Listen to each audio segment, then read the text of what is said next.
All right, so I'm gonna find the link. Find the link for. I'm gonna find my own link for my own stream because I'm a genius and I don't know how to just do that by now. You just go to your own YouTube channel; it'll come up. Right. There isn't some fucking special method. Where YouTube Studio? Okay, YouTube Studio, and then content, and then live. There it is. No.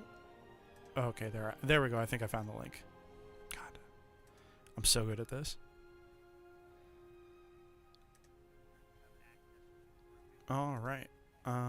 Let's open up that chat in a separate window because the YouTube chat for some reason moves faster than my pop-out chat.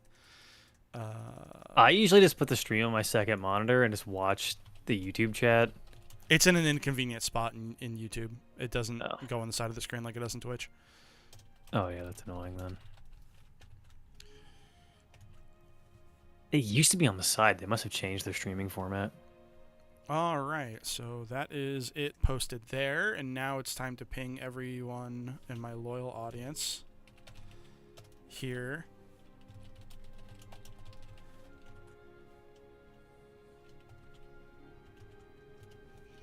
And then I'm gonna link my shit in self-promo, but I don't have anyone to ping here without pinging everyone, and that would be rude.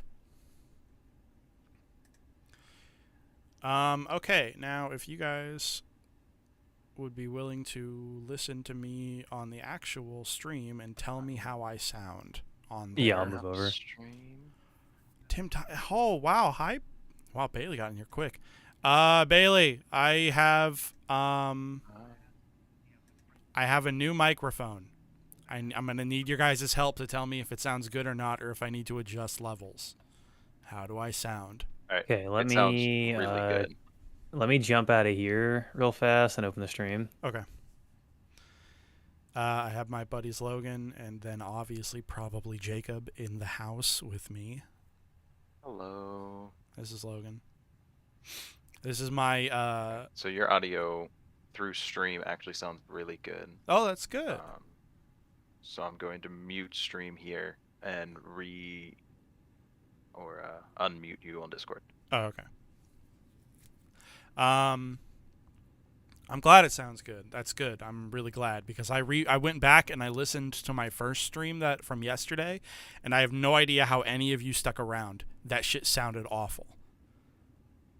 Like, I don't know what loyalty to Jacob got you guys to stick around, but I appreciate it because it sounded like shit. Anyway, we're back at it again. Joining the army on Kashyyyk. That's what we're doing. It's going to be a good time. I know he gets a lot of hate, but Saw Gerrera is actually kind of based. What's up, Jacob? This mic sounds very good. I'm glad. I'm very glad to hear that. I'm waiting for the game to actually start so you can get levels. To start so I can see what. But I'm sure that if it's the same setup as you had yesterday, it should be fine. It is the same volume levels, yeah. Yeah, there shouldn't be a problem then. Oh shit, is that the hit YouTube man? Probably Jacob. It is. I have him hostage in my house. Yeah. We're here. Back at it again with the white vans.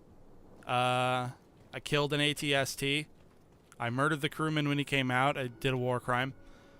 You've defeated the machine. We've defeated the machine. Let's see if you can defeat the man.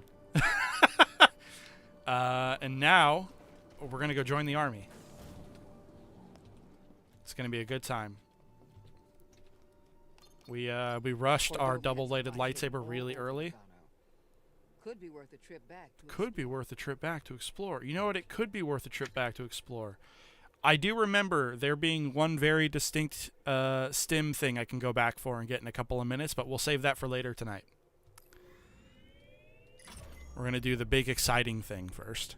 Must be hard watching all your friends get gunned down. I mean, you know, purged or whatever. What? It helps to talk about it, right? Grease. No? Jesus Christ. Yes, it was difficult. But you Oh, must no. hope, not forget. You It's must my cloak is doing the thing. My poncho's doing the thing. It's vibrating violently. Okay, we're good. We're fixed. It's got jiggling fever. The first stream, I did like the first couple of hours where it bugged out and it would not stop flapping at full tilt, like it was stuck in the storm from the prologue.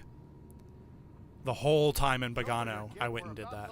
I did it like that, and it bugged the hell out of me. And I finally found a moment where I could turn the game off and then turn it back on in its entirety, and that fixed it. And it was unironically like letting out a breath I didn't realize I was holding. It actually was annoying the shit out of me, and I didn't even realize. Last resort. I've rigged the Mantis' transponder to transmit Imperial signals. Hey, Grease. Yeah, Keep your power signature low and act like we belong. just like Braca. No, it's right. I don't need another. Yeah, the game audio seems pretty much fine. Okay, cool. That's good to know. All right. I do like the agrees slapping Cal's hand and asking him to just let him do it. Kind of fits into what I was talking about yesterday, how Grease isn't one of those like crazy instinctive ace pilots like Han Solo or some shit. He's just like a working class dude who's been doing this so long he's basically god tier. It's like one of the fun little qualities of his character. My boy's a working class stiff. Grease is basically me, is what I'm saying. Tim identifies heavily with Grease. I do. Greasy money, baby. Kashyyyk for its natural resources. Wookiees have been enslaved or displaced. I'm waiting for like an action scene to pop up so that I can see If like the what sound it's of like when blasters the and audio shit. turns the gears up a little bit. Yeah. It's probably fine. Ready and spready for some hot Wookiee action. You literally can like not. It is impossible to get everybody in your chat to fucking agree that the audio sounds fine, so you just need to trust me, the professional. Well, yeah, that's what I figured. If we get caught up in that battle down there. Ready and spready for some hot Wookiee action. Snake in my yard. It sounds like you could benefit from going to Amazon and looking up some hot Sasquatch erotica. Don't do that. I've done it, and I wouldn't recommend it. We talk about it in... Wait, was that the old Inherently Optimistic we talked about that? Yeah, that was the original incarnation of the podcast. The one Or I that- guess not the original. There's been like 3 incarnations of the same podcast. I don't remember which fucking version that I was. want to say that was 2.0 because that was when I was occasionally popping in. Do me a favor. I think so. That sounds accurate. It was relatively recent as far as like, I think it was IO 2.0. For the curious, we're currently in the era of IO 3.0. I mean, arguably it's like 4.0 depending on where you draw the line.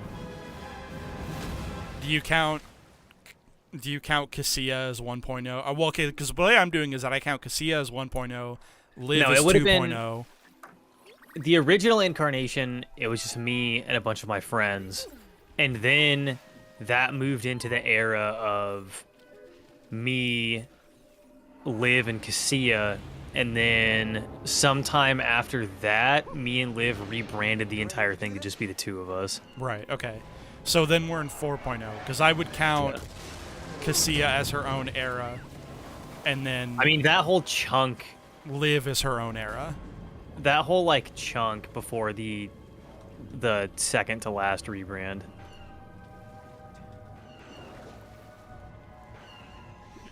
Yeah, this audio is fine. If you wanted to be a picky bitch about it, you could probably turn up the game audio a little bit, but I don't think it's worth fucking with. I'll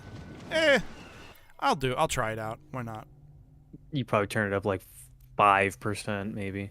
Yeah, I barely messed with it.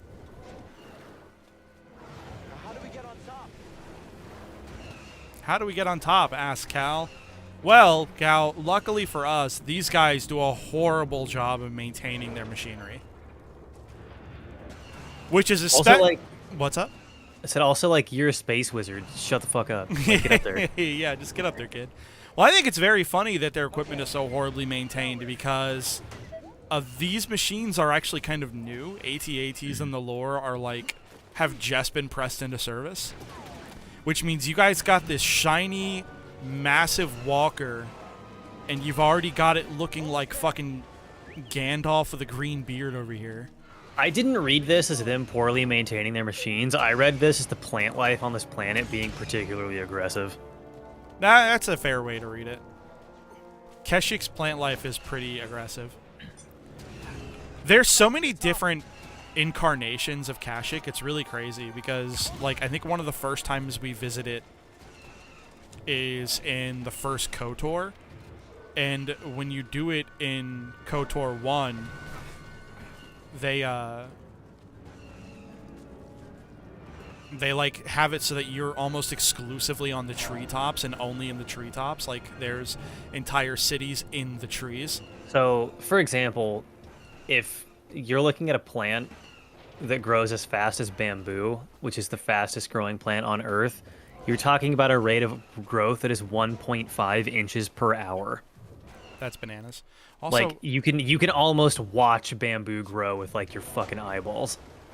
how the fuck do I get up here? I genuinely don't remember.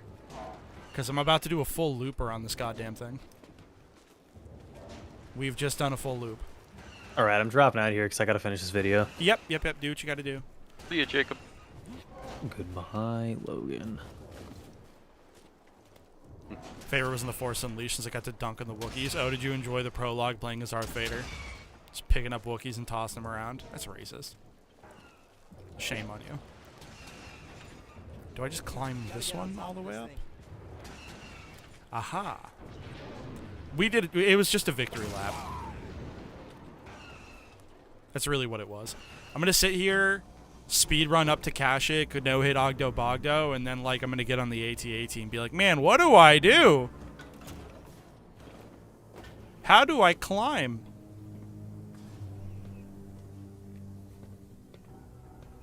It is admittedly kind of fun to play as Darth Vader. Your turn to report fatalities.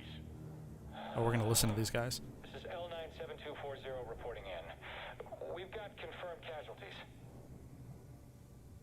Oh, really? That's all he says? We've got confirmed casualties? Lame. It's the Jedi! Ow. Okay, there we go.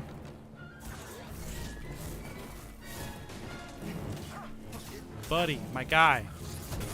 No. I do like that if you do well, Cal, like, puts his lightsaber away with a little flourish. Reading a new ship on scanners. No lightsaber. Dude, I genuinely wonder if it's possible for, like, a god-tier player to beat this game with no lightsaber. That would be wild. How would you beat any of the bosses? Still be enough to stop out these insurgents. Oh, no, it's... Yeah, no. I think you're right. It's like your force abilities don't actually do damage, do they? Like you can push enemies off the map. Well, push breaks poise. I don't know if it actually does no damage, like, once poise is broken. That's a good question, though. It probably can't be done. Let's do this. I say it probably can't be done, but, you know. You said it. Are you gonna explode? Thanks very Move much. forward. Oh, you guys ready for me to lose my fucking skull when Cal pronounces it wrong? These call it Kashyyyk. No. He calls it an AT-AT. Oh. It's very unfortunate, dude. Hey! Who are you? Oh, Guerrera. Add that to the table. Yeah, someone who just brought an AT-AT to the table. Someone making the Empire angry. We're advancing on the Imp landing pad up ahead.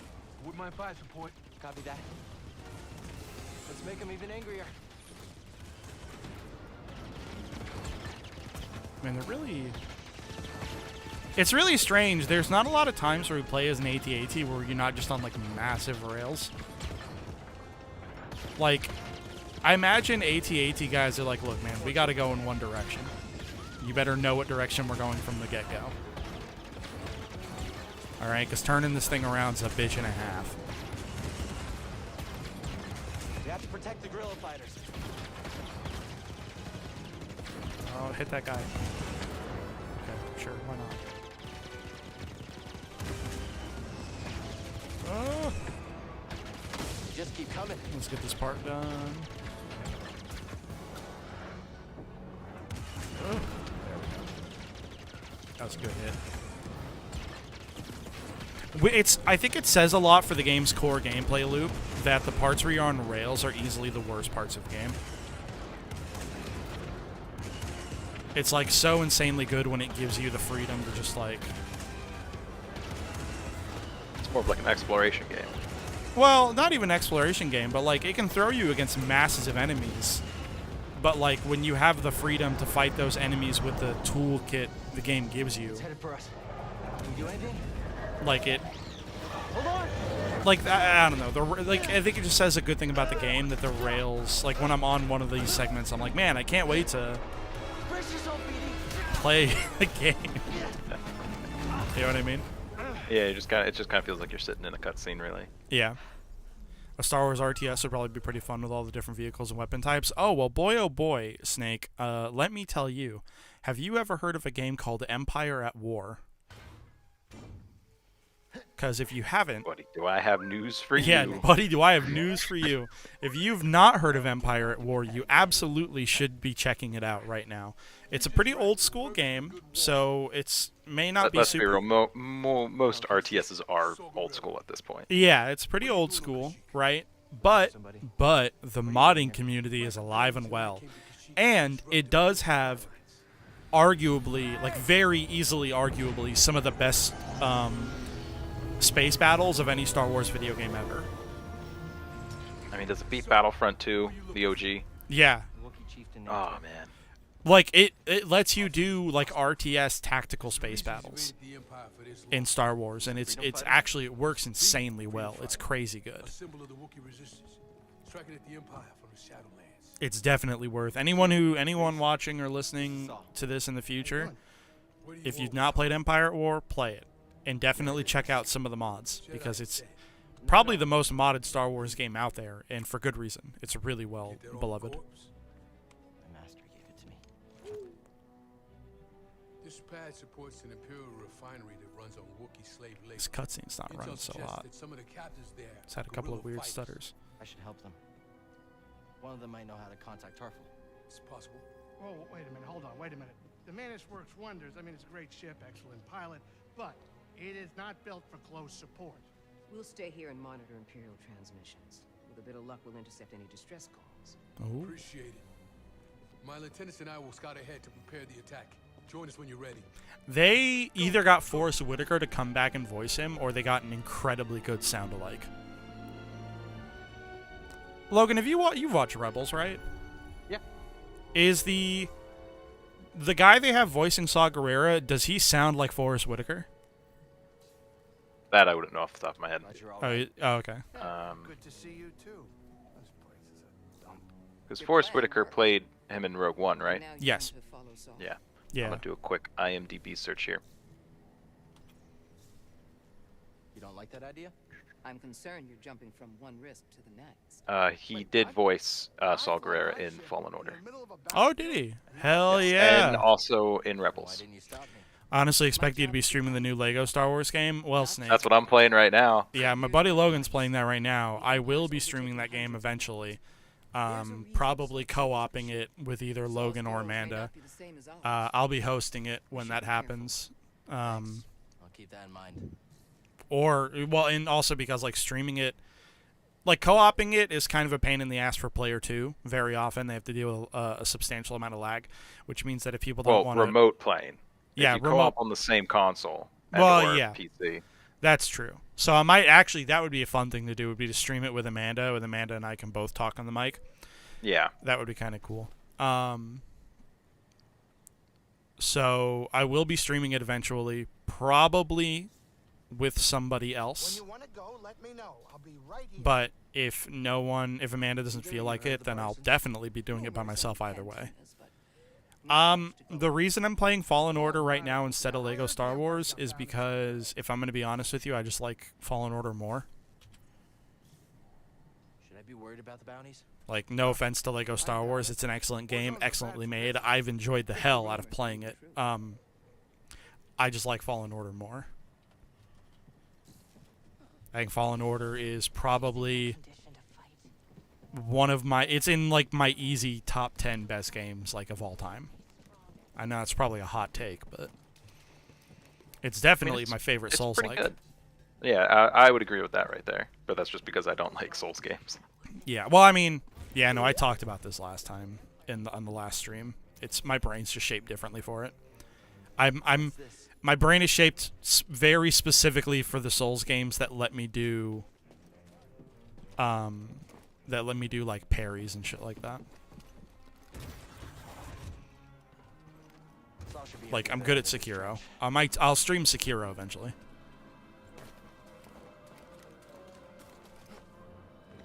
What the hell was that, Cal? What's that? What's that? That is something I have to go back for. No way across. Maybe something around here can help. I believe it's over here.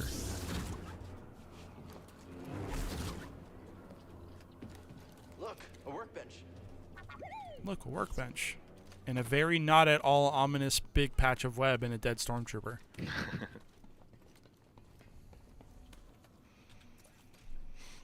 How much current can you conduct? Well, with this transformer, I bet you can short-circuit Imperial tech. Gotta hear that Lego Yoda death sound in crisp 4K. I never understood the meme. You're gonna be disappointed. I They never didn't bring back the sound in the new one. Oh, did they not? I'm gonna admit It's not the same death sound. I never understood the meme of that. Like I got to the end of Kashyyyk and haven't touched it since. I think the game is really fun, but my performance issues keep me from coming back, and that's fair. This game requires you to play it on a real hardcore rig. To make up for how genuinely poorly optimized it is. That is actually just an unfortunate part of this game. I'm pretty convinced it's because they suffered a lot of time crunch. Like, they absolutely needed to get this game out for Christmas for some reason. They were, like, under a lot of corporate pressure. So, EA pressure. Yeah, a lot of that EA pressure. So, unfortunately, the big part of it that suffered was the optimization and the fine-tuning. The game is very much the game is very much built. It kind of feels like we're playing the first draft, if that makes any sense. It just hasn't gone through that nice adjustment period that every fucking like game needs to be the best it can be performance-wise. Come here, BD1. Yeah, for $15, this game's definitely worth picking up. Absolutely. For $15, you got a hell of a score. Oh boy, we're in Shuttle Tidarium. Hey. Heading to the Forest Moon. It's an older meme, sir, but it checks out. I was about to clear them.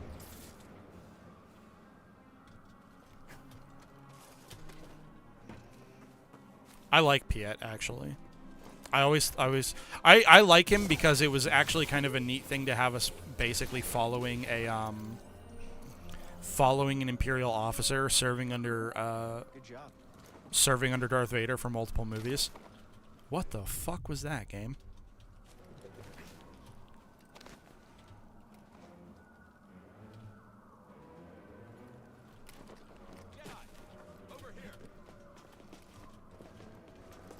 You know, watching stories of Imperial, I guess, command making their ways through the ranks and having specific characters come to the realization that they are the bad guys is one of my favorite tropes in Star Wars. Yeah. Specifically, like the Agent Callus arc from Rebels. Right. Going from an Imperial agent to Rebel supporter.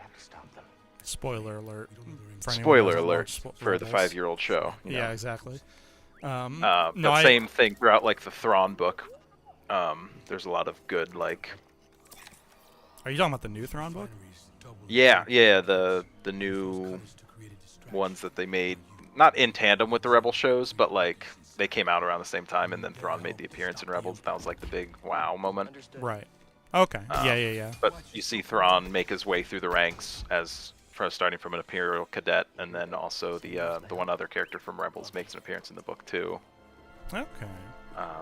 And she like makes her way from just some little lowly secretary character to like the governor of an entire planet, kind of. Oh, that's neat. Because the only Thrawn books I read were the old school Legends Oh yeah, those rock. Thrawn trilogy. I knew they had more. I knew they had new Thrawn books. I just hadn't gotten around to actually checking them out. Yeah, once Disney bought Star Wars, Timothy Zahn almost wrote a new Star Wars book almost immediately. I think it came out in 2015. Really? Disney acquired Star Wars in what, 2012? Wait, well, hold on. You're telling me the Empire are the bad guys? I don't believe that for a second. Now, I know you're joking, Snake, but you'd be amazed how many people... I mean, how big's that subreddit? The Empire did nothing wrong. I didn't even know that was a subreddit. Yep. Holy shit, It's been is around that for real? years. Yep. No, dude, that's awful. I don't know if it's just for the meme, but It's pretty funny. That is awful. How many people actually think? Yeah, and Griffith did nothing wrong either. Yeah, exactly, dog.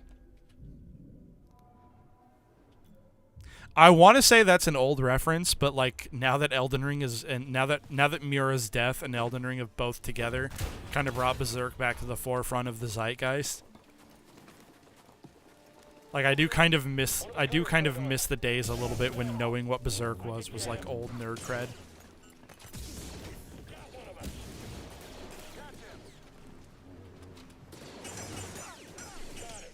There we go.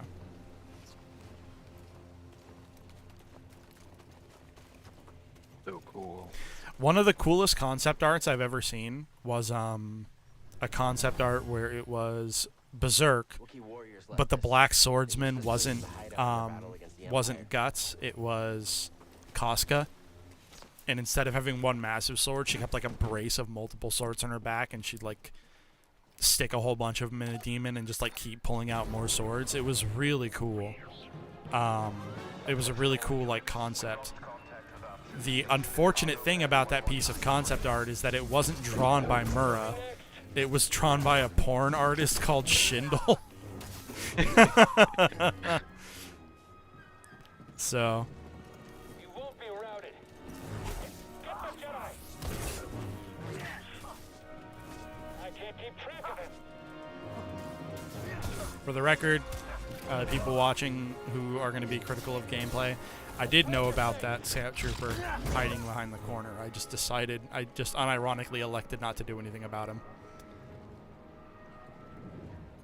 Man's gotta eat. No, yeah. No, I'm not talking shit on Schindel for making porn. Man's gotta eat. Absolutely. It's just a shame that that really cool concept didn't come from Mira. You know what I mean? It would have been... Schindel did an excellent job with the piece of art, with the concept art, but it would have been a lot cooler if the... Yeah, because then it would be a Casca-focused story. That would be... Exactly. It'd be really neat.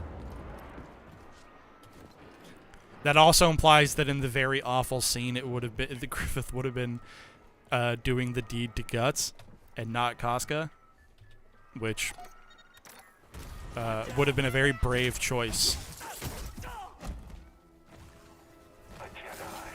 Hey! You are the second purge. You're the third purge trooper I've run into in this campaign, and I'm gonna beat the fuck out of you, dude.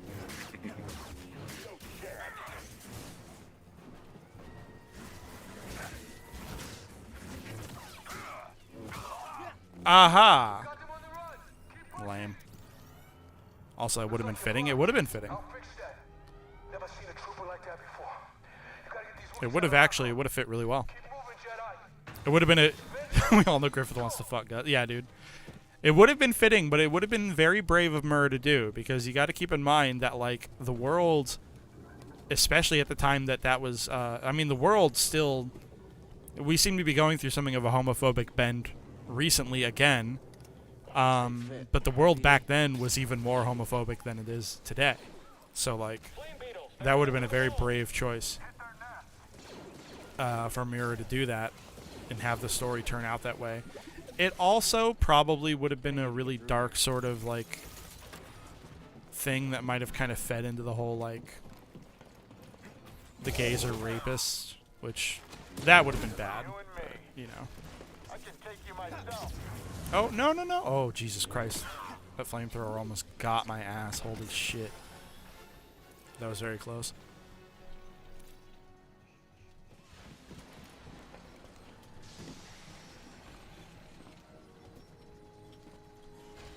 Almost fucked my shit up.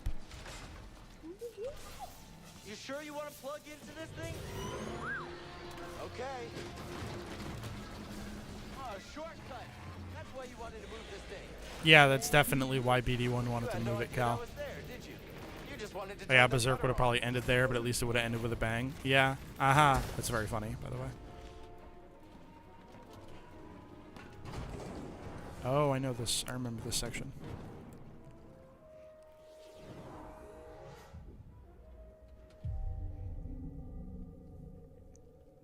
Man, I'm honestly, part of me is almost looking forward to going back and rewatching the stream now that I know I probably won't sound like shit.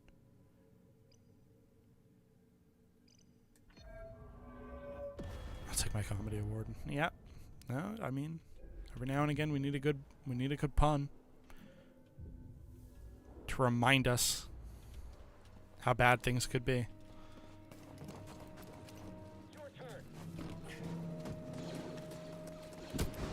So we're actually going to take this fight nice and careful, because until you get access to the pull power, the flame troopers are incredibly dangerous. Once you get the pull power, they're a lot less dangerous, but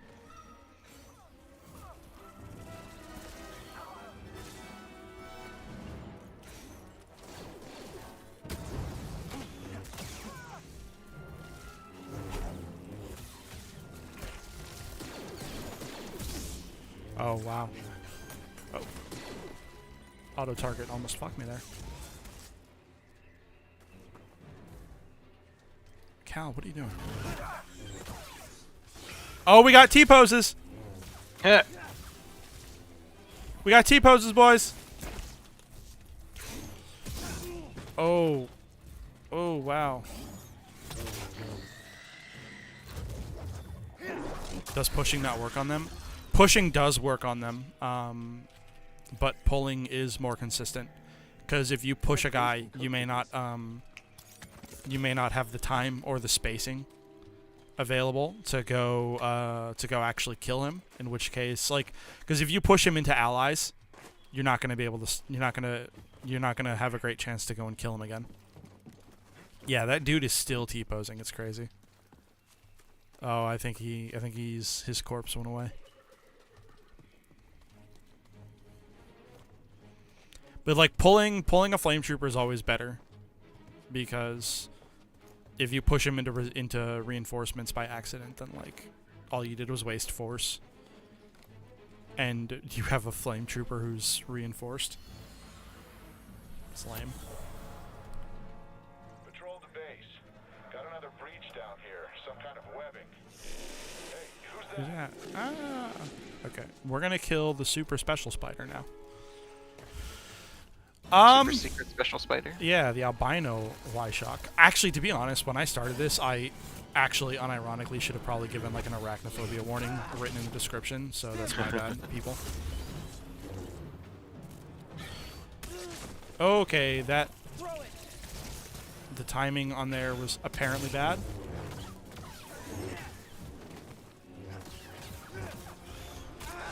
Dude, Give me a stim.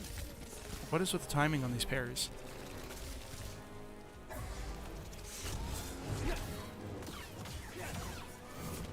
No, that was going to get me. I got nervous and dodged that unblockable too early. Well, guys, we just did the opposite against the albino Y-Shock of what we did against Ogdo Bogdo. That's lame. No hit Ogdo, and then got fucked up by the Y-Shock. That's okay. We'll try it again. We'll actually even leave these guys to kill each other. We'll just do the Y-Shock immediately.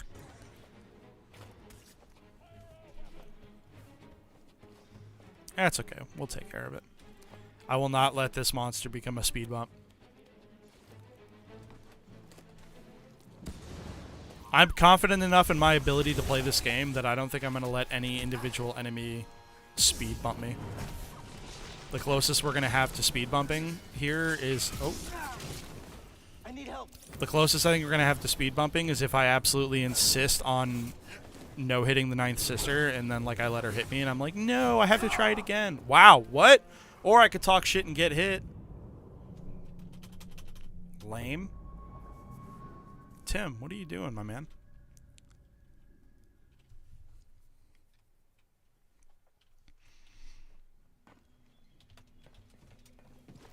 One hit kill is very cool.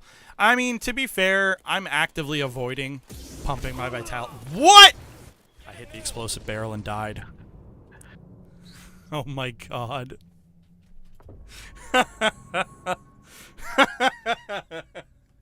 I'm kind of avoiding pumping my vitality. I have a vitality upgrade I could be taking, but I've not been taking it,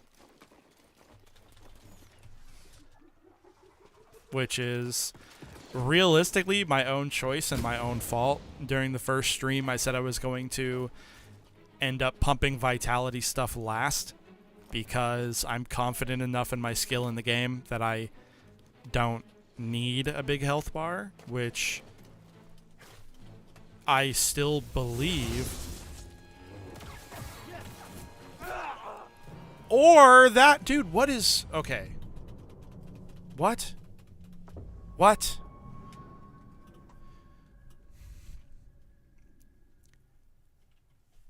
The wild part is that I know I could load this motherfucking spider up in the meditation like combat arena right now and kill it with no problem.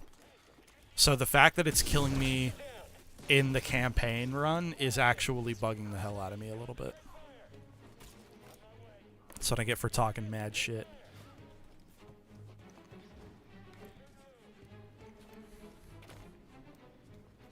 It's okay. We're gonna get it this time, I believe.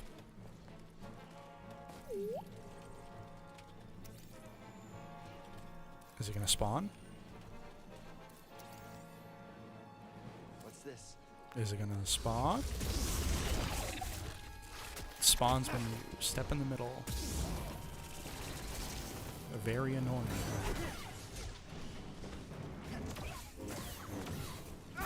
Dude, can you stop doing the one-hit kill, please? I'm begging you.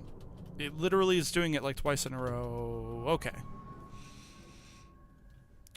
We're not mad. We're not annoyed. We are fine. You guys are here for all of it. You're here for the discussion, you're here for the successes, and you're here for the failures as well.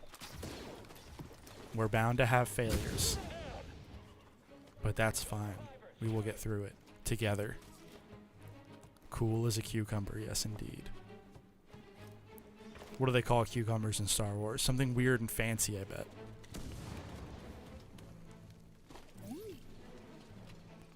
You got new shit to scan every time I'm here, dog.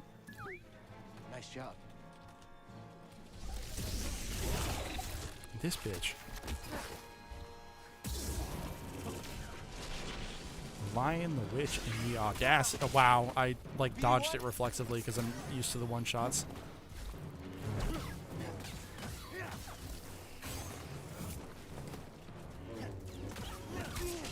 Oh no, I'm getting baited. I'm getting baited into the parryables.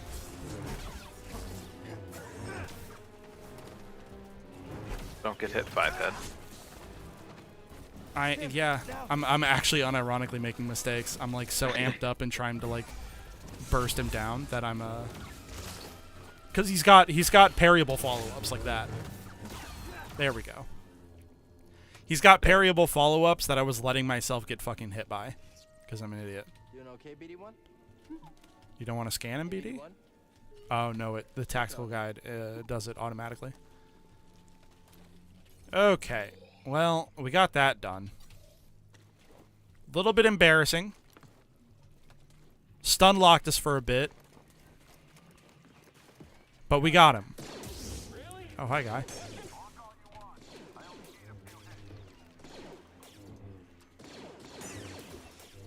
There we go.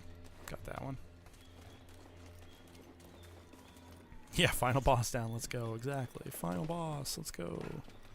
I don't think I need to advance quite that way. There is still some stuff I could go back and explore, I believe.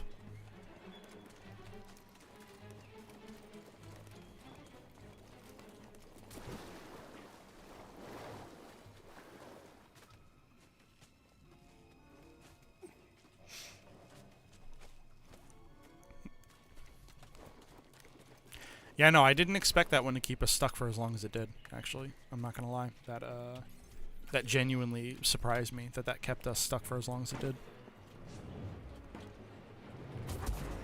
Because, recently to practice for this run, I was doing the combat challenges. And one of the combat challenges is to fight all of the special monsters one right after the other, and then fight them all at once. Which is not easy, let me tell you. The fighting them all at once, that actually kind of sucks. But fighting them all individually was super easy, and I didn't really have any problems at all. Fuck that, yeah. Well, I mean, I didn't like the final fight. I actually don't even think I technically got past it. I was able to kill them all individually, no problem. Fighting them all at once, though, definitely proved to be kind of a problem. But don't worry, guys. When it comes time to stream this stuff, when I get to the end of the campaign, if anybody's curious, I'll probably do a stream where I just do all the combat challenges and kind of show people fun. what they are and, like, how to do some of them. Yeah, that's one thing I never did in that game was the combat challenges. I mean, I really adore this game's combat system. So it's like, as soon as I heard that there was a combat challenge, like, thing, I was immediately, like, turned onto it, because, like, hell yeah. More Fallen Order combat. I don't have to, like, wander around a map to fight enemies. And our reinforcements. In retreat. Good. Sir? The fewer distractions, the better. Oh, this guy's hardcore. I see you.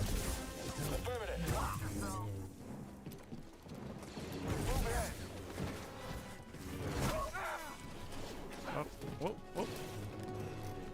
Let's kill you two.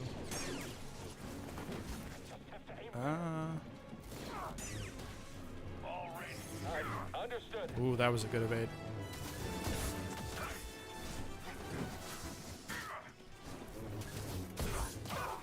Alright, there we go. We'll do this staff against staff, big guy. How do you feel about that?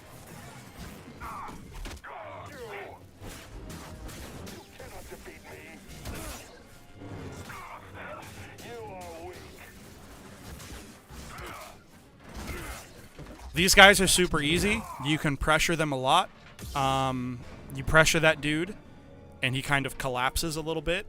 And anytime you parry one of his strikes, if he has any leftover poise, he'll immediately do a follow-up. And if you parry that follow-up, you will usually just break his poise entirely, and you can get a free punish. So these guys ain't shit either. There's only one Purge Trooper type that I haven't personally got completely figured out, and that's the dudes with the power axes. But once I get the dudes with the power axes figured out, there's not a single Purge Trooper that's going to worry me. They're all pretty easy for the most part. Some of them can really throw you off.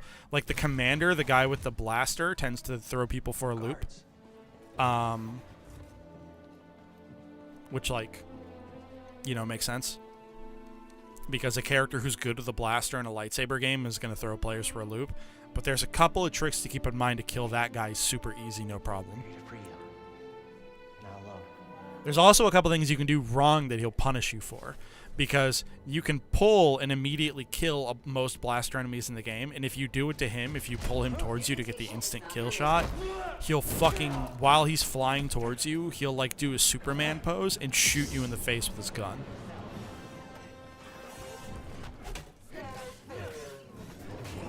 Oh, these guys hit really hard, like all the time. Everything they do hits really hard. They can, however, be parried.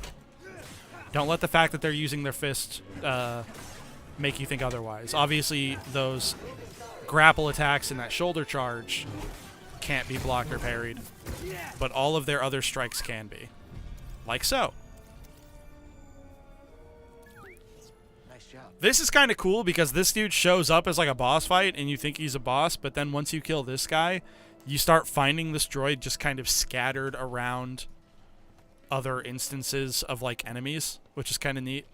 Like they use a boss fight type encounter to teach you how to fight him, so then when you see him with groups of enemies, you're not scared. Or I guess for some players who are a bit more anxious, you'll see him with a group of enemies and go, oh shit, it's a boss fight again, and then get more scared. But that's, I guess, kind of the risky take. Glad to help. The Wookiees in this game are really lanky for like no reason. I don't like it. They are pretty lank, aren't they? They really are. I remember talking with Jacob about it. Jacob thinks they literally just took the human model and like stretched it out. That wouldn't surprise me. Yeah.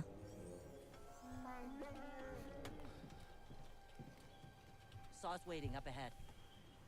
I do really like that the Rebels are using repurposed Clone Wars gear because the Clone Wars just ended. Oh yeah, right. Makes perfect sense that these guys would end up getting their hands on... Oh, if you guys are curious at all, there's a thing down here.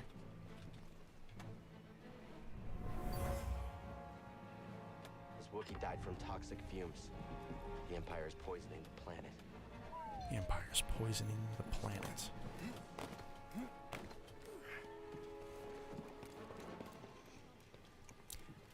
I love the sandbox for this game so much. I honestly feel like if I could play through Elden Ring's maps and fights as Cal, I would fucking shred. It would be incredible. If only, dude, Melania wouldn't stand a fucking chance if I had Cal Kestis instead of my garbage fucking shitty Elden Ring character.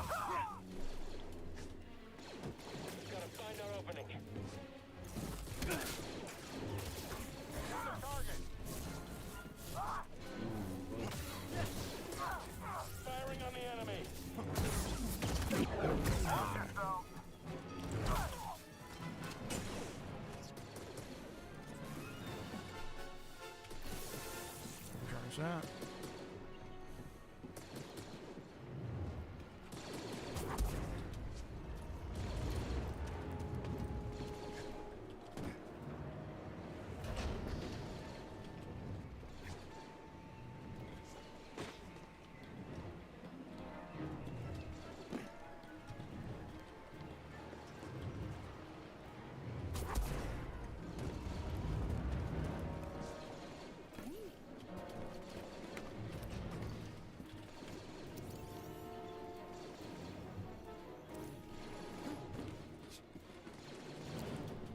Refinery cells.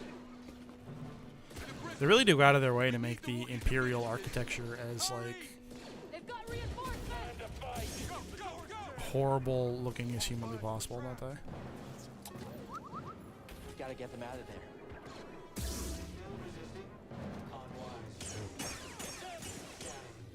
Poop. Okay.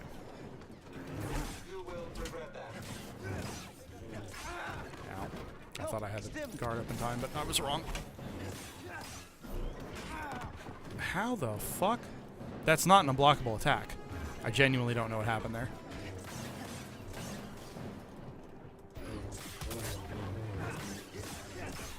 Uh-oh, that might kill me. Holy shit, that didn't kill me.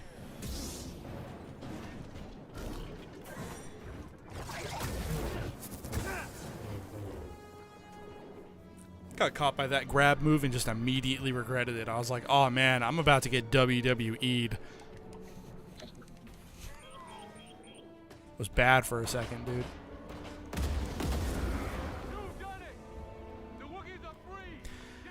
The secret final boss shouldn't be Darth Ogdo Bogdo Snake. The secret final boss should be Darth it should be Darth Jar Jar. Could you imagine the sheer mental pressure of fighting Darth Jar Jar? It would be incredible.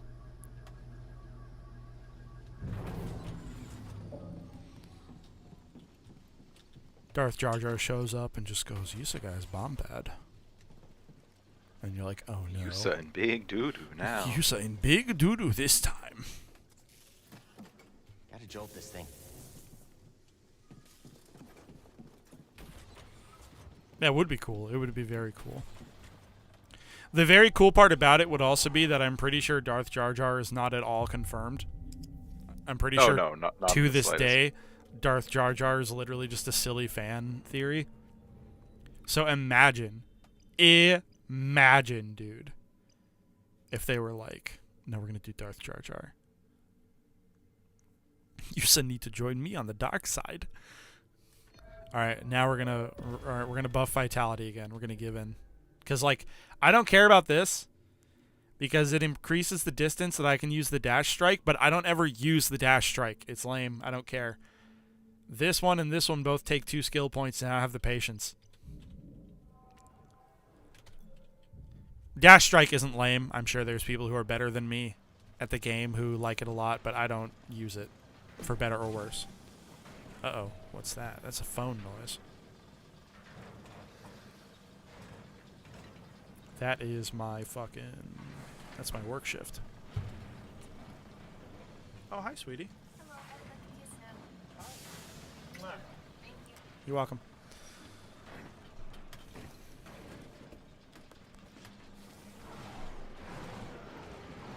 Yeah, okay, now we come up here, and I think this is... The top of this elevator is like a pseudo-boss fight. It's not really a boss fight, but there's like a bunch of really tough enemies here that are hard to deal with, and it kind of serves the same purpose as a boss fight. Mass push those two. There we go.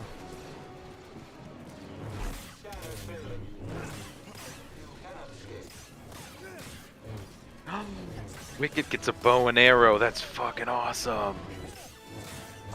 Wicket's the fucking The little Ewok. yeah, the little Ewok guy, right? Yeah.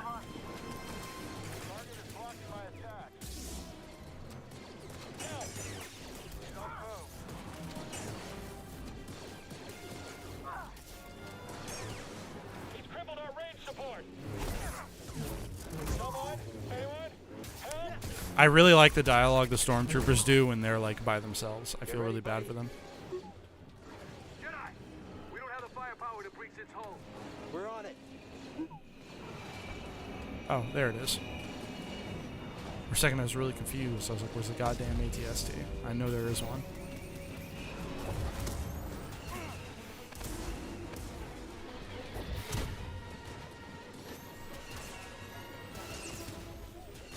Wow, Tim. Wow, Tim.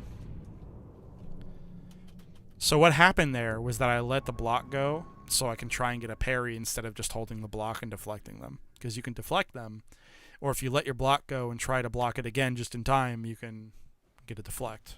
Or like a parry, you know. So that was my own fault. I got greedy, and it got me killed. I think for big fights like this, where you go through a mix of melee enemies and lightsaber or blaster enemies, it's very tempting to switch back and forth between your single blade and your double blade to go with the one that's most effective. But at a certain point, it is probably safer to just commit to the double blade. That was the brother of the ATSD. Yeah, dude. That was the brother of the ATSD I killed on oh goodness, I'm smart. Zepho. Getting vengeance.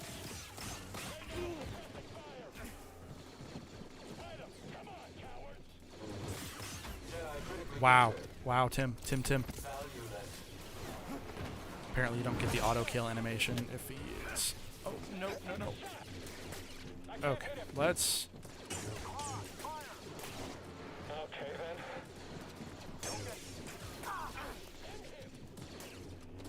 Can I... There we go. Can I do the most basic task? What do we do?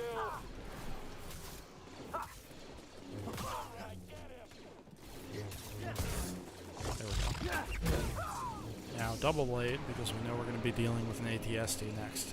And the single blade doesn't actually do you that good. against an ATST.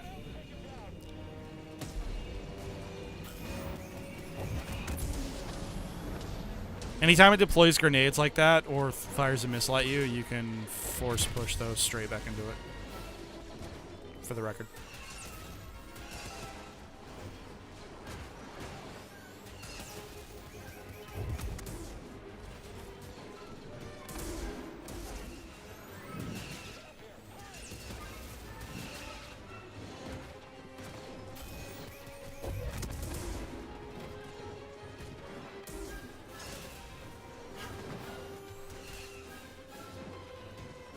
He's trying to stomp on me or something? Guy. That was not who I meant to hit with that, but that's very funny that that happened.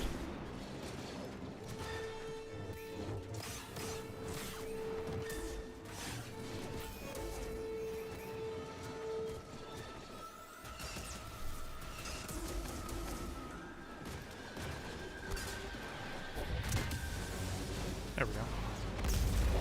The ATST, and then...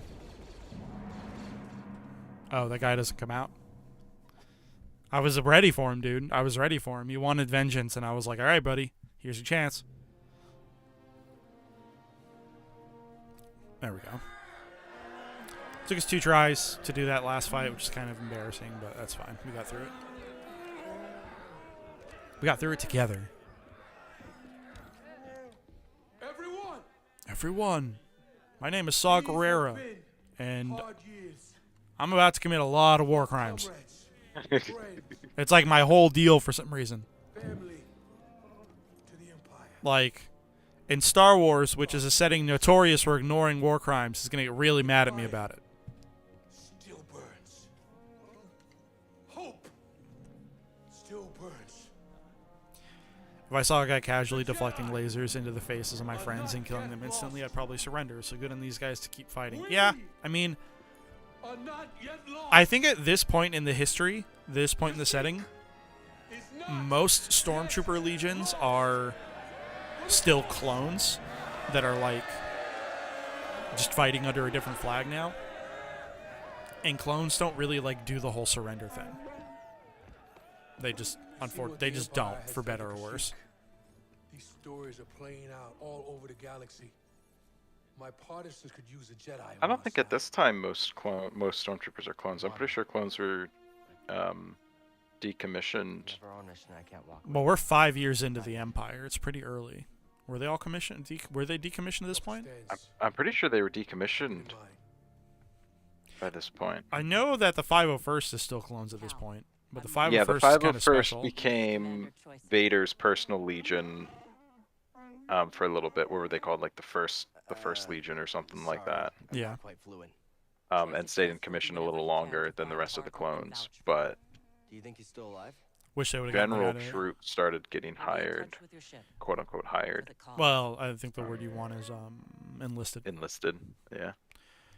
I wish they had gotten the guy who plays the clones for this game. Oh, if they had gotten D. Bradley Baker to voice the clones, then that would have been inarguable. But yeah, so the fact that it's not D. Bradley Baker probably means that like they are just enlisted dudes.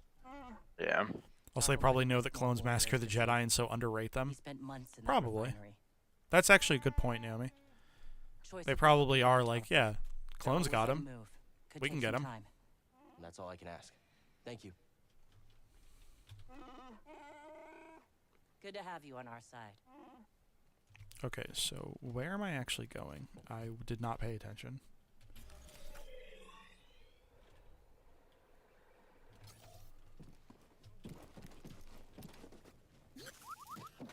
Got to overcharge this. Through there.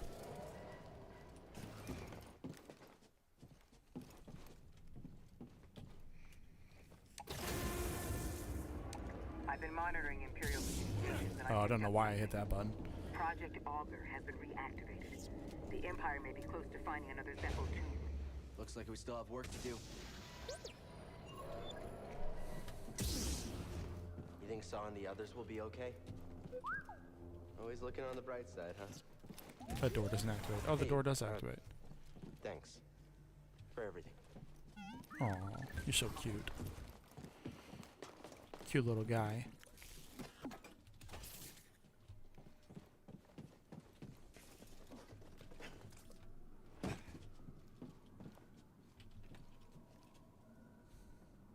Am I supposed to be going back to Zepho? Is that the plan?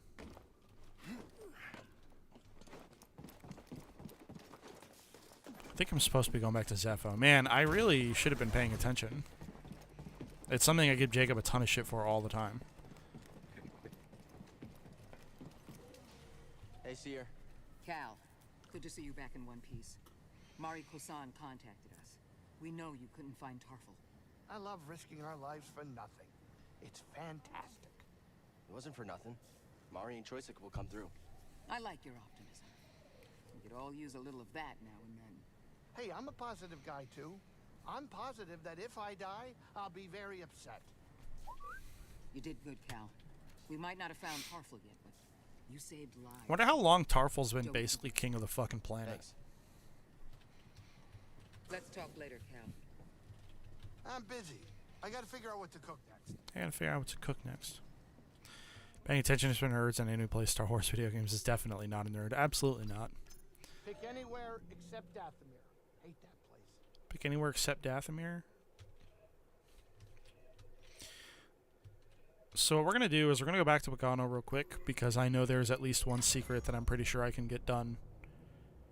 This Cordova guy is really putting some wear and tear on my ship. He always wanted to explore the whole galaxy. And did you? We explored many planets. Tombs and temples related to the Zepho and Jedi. But I hit a limit. To him, there was no limit. The poor crazy old guy was left alone. He was always alone, even when I was with him. He cared about his work and the future more than anything else. He didn't have the time. He was always on the move. Bogano was the first place I ever saw that looked like he settled, even for a brief moment. Man, I'm so stoked that I got this fucking... Get over here, kid. We're heat about up some to land. spaghetti. Yep, have fun. Spaghetti sounds awesome. Enjoy that. Sounds very fun. I'm really glad that I got this boom mic set up finally. I don't know why it took me so long to just order a fucking attachment to let me plug it directly into my PC. Dude, I'm so sorry you guys have had to deal with me sounding like absolute shit anytime we play games together on Discord. It must have been a nightmare. I mean, over Discord, it's not too bad. Right. But it was just during the stream that it got really bad. But no, you sound pretty good right now. That's good. I'm glad to hear that. You're making good progress, Cal. I'm glad you're with us. We got a galaxy to save. We're gonna take a quickie sippy, guys. Are you sure you're up to it? I'll be okay. It's better than hiding on Braca. That's nice. I've been to many different planets in the galaxy searching for, well, you. Unless we stop the Empire, we'll all be gone. I'm glad it's fine. I'm ready. Naomi, thank you. But it'll be better now. So we're gonna come back down here. And then that little guy goes there, and we force push this over. And we interact with him. We'll find you a home. And then from now on, he is going to be on the Mantis. This is the same kind of sphere and socket from Zepho. What do you think it does?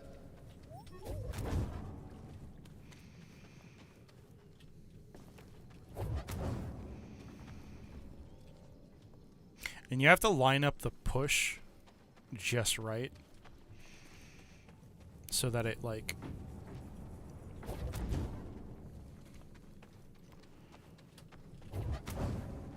doesn't do that. It would help if I had pull as well, to be honest. I probably shouldn't be doing this now. I should just go get pull back at Zepho, and then we can come back and do this again.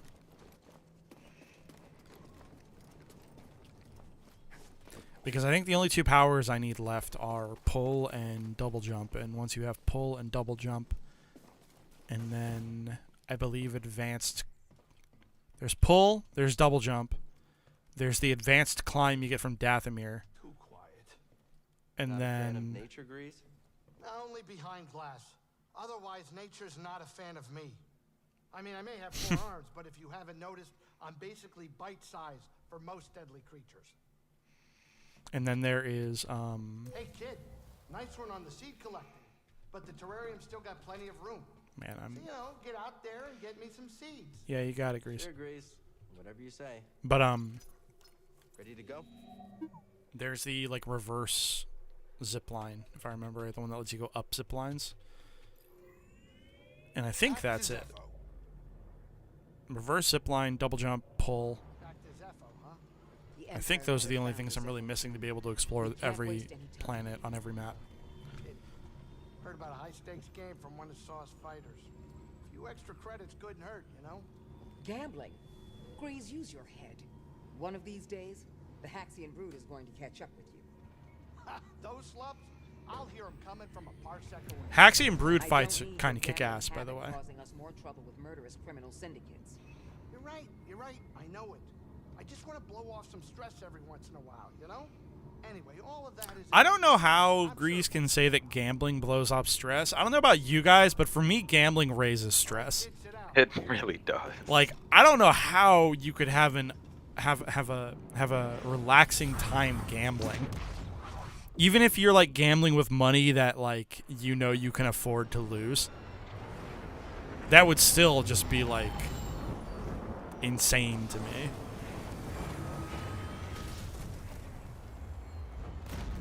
Mantis is such a great design. What a good looking ship.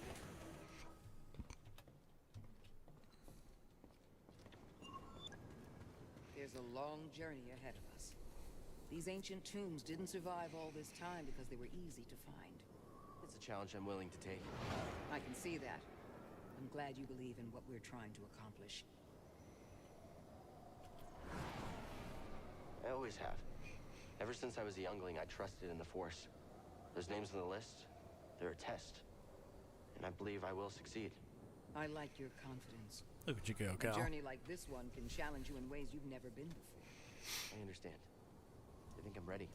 We've got your back, Cal. Alright. So now there's actually enemies who will spawn in this little section.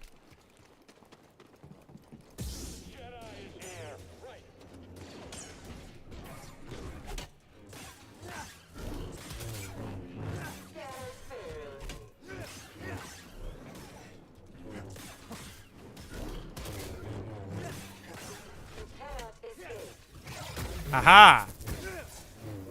Fuck that guy up.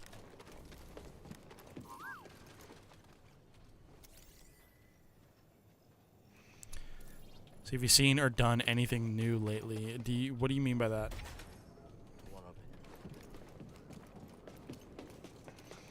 Like, have I seen anything? Like, are you asking in just kind of a general sense, like media, or have I like witnessed like God or something? Have you witnessed the fall of society, Tim? Anything you found interesting? I'll do what I can to monitor their movements. That's a good question. To be honest, lately I've been kind of just I feel it too. existing, if I'm being completely honest with you. It sounds like a depressing answer, but like we're currently in spring and summer's on the way, which means that like this is the time in my life where I don't really do new things because I'm too busy dealing with work being crazy. Honestly, starting to stream for people is the new big thing for me, because I've been meaning to do this for a while, and Jacob and Amanda have been telling me I need to do it for a while. But I just never really got around to it. And I don't think I had the confidence to do it, because for some reason I thought OBS and like doing everything like with OBS and getting a mic that worked and everything, I thought it was going to end up being I've really stepped it up. You agree, Safe? You worry about the mission. like I'll worry about more the pressure, We'll be fine. more difficult than it ended up being. Like, I expected things to kind of just be rough, if that makes any sense. I'm being pleasantly surprised at how easy it is to stream, especially because I don't have to, as opposed to other kinds of content creation where you have to have like, you gotta go out of your way to write scripts and get good at editing and do all this hard shit. Like with streaming, I mean, obviously I'm not saying anything new. This is probably why it took off. I can just play a video game and talk to you guys.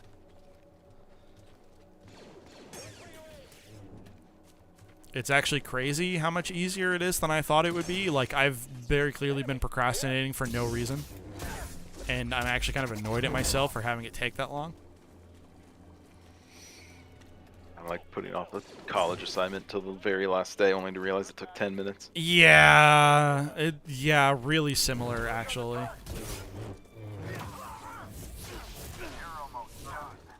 That was really weird. The guy and I, like, danced around each other. Yeah, that was kind of funny.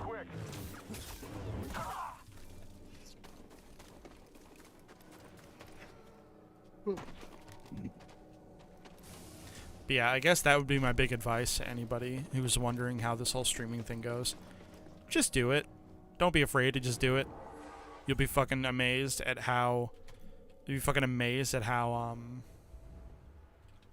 easy it is. Like, I really enjoy co-hosting Jacob's streams. I have a great time co-hosting Jacob's streams. It's incredibly fun.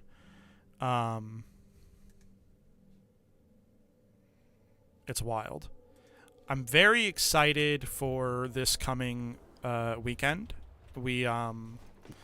Because on Friday I'm gonna be playing Halo with the boys, drunk as shit. Yeah. That's the plan on Friday, and then Saturday I'm gonna go have like dinner with my parents, which is always something that I enjoy doing because I like hanging out with my parents. It's a little nerve-wracking because Amanda and I are telling my parents about we're coming out of the closet as polyamorous so that my parents don't think it's weird if, you know, Owen comes and visits soon, and my parents are like, man, Amanda's really comfy with Owen, isn't she? It's like, yeah, there's a reason for that. I know about it and I'm okay with it. Or I hope that goes all right. Or like if I meet someone here and I want to be able to bring them to my parents to do normal relationship stuff, and they're like, I want them to be aware and not caught off guard. Yeah. And your parents seem pretty chill. I think they'll take it okay. They are pretty chill. I think they'll take it okay, but I think they'll take it okay because it's me and Amanda, and they trust me and Amanda. They trust me and Amanda not to fuck things up and to know what we're about, and to kind of and like if we make a decision, it's because we thought it through and it's who we are. And I'm gonna rest again because I used like all my stims fighting that fucking guy, and that's not how I intended that to go. But I'm not really worried they're going to be mad or anything. It's just going to be awkward because they're going to be really confused, and we're going to have to explain it to them. Yeah. And that's going to be strange. I might be pleasantly surprised. It might be like that time I told my dad I think I'm on the spectrum, and he responded with, oh yeah, dude, I knew that. You know what I mean?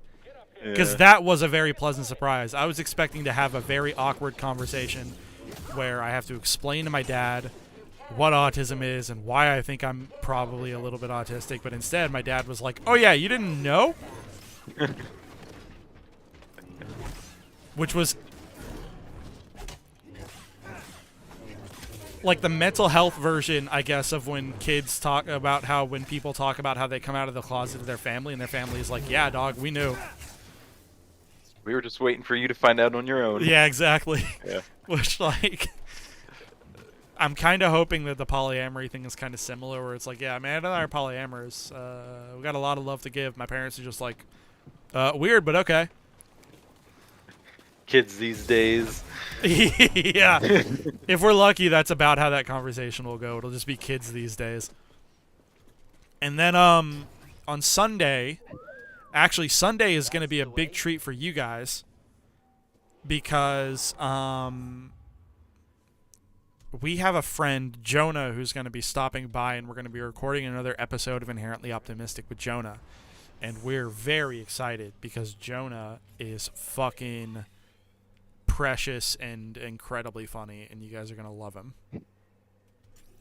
Hi, sweetie. What's up? Jacob and I are going grocery shopping soon.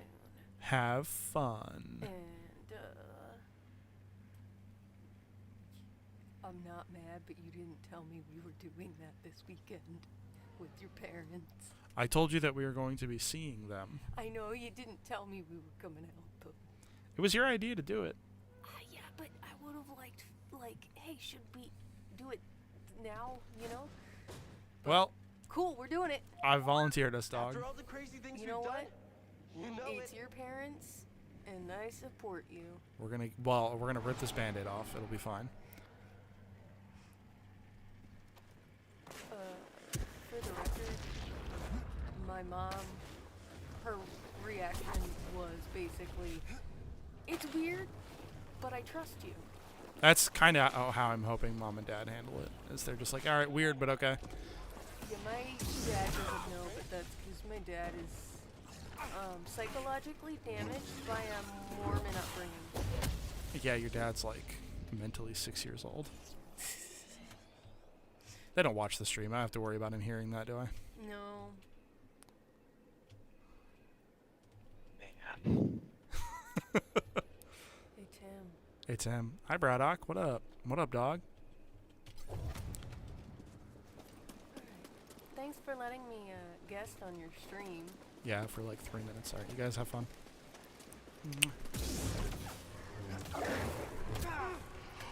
Oh! You just knocked your ass off. Fucked me up! Oh my god! I have never been so owned. I have never in my life been so owned. Sir, oh, I can no-hit the Ninth Sister easy. I can! Just, you know, the Dodge Ram owned the shit out of me, dog. That was wild.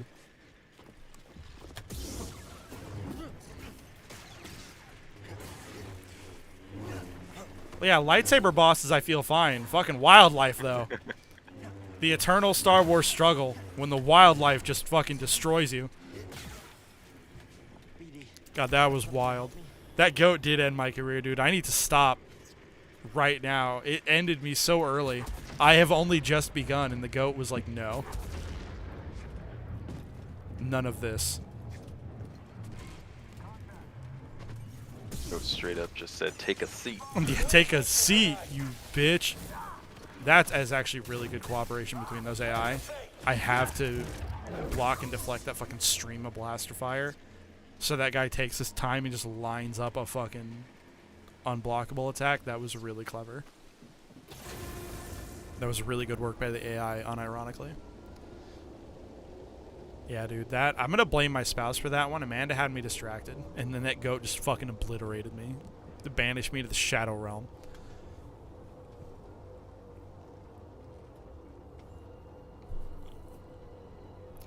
But yeah, no, Sunday's... Wait for some water real quick. Okay, yeah, Sunday's gonna be a real treat for you guys.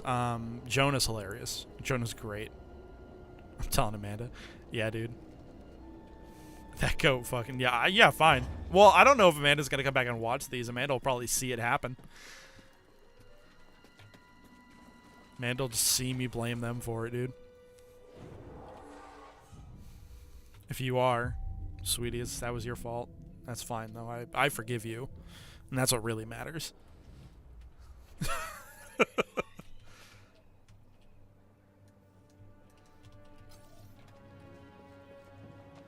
Yeah.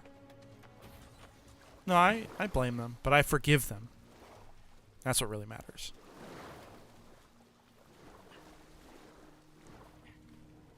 I'm very magnanimous. Ghost, yeah, it was, dude. That goat was like, oh shit, they poly? What up?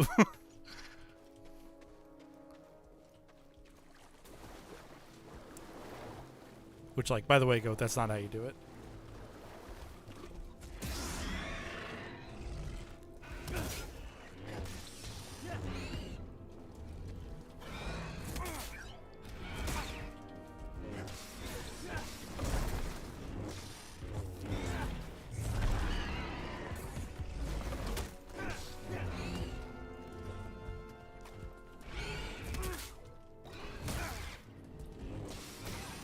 There we go. You see, we no-hit the Yotas, which of course now means that the super special Rabid Yotas is gonna fucking obliterate me. That's how this goes.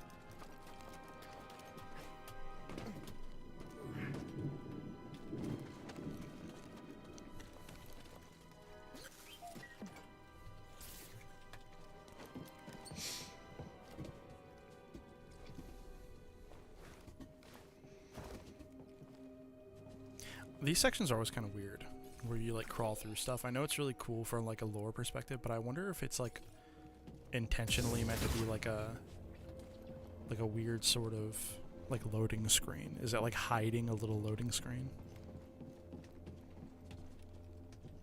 Because I wouldn't have thought so. There's the Rabbit Yodas right there.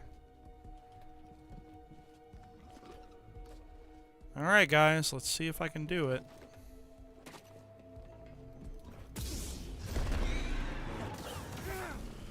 Oh shit. Oh, that's not good. Block it! Oh my god, come on.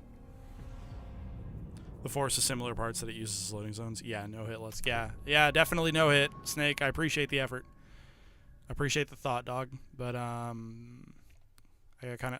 think I do like this is where the excuses start. I do actually kind of think I need to replace my mouse for real. Because it does happen. When I was doing the combat challenges to prep for this, I would also have moments where I definitely was very sure I hit the right click to block, and Cal just doesn't block. It doesn't happen very often. But, I think my mouse is starting to go just a little bit. That's fine, though. We'll do it. We're gonna get it done. In order to get to the Rabid Yotas, I have to beat this Yotas, which is either...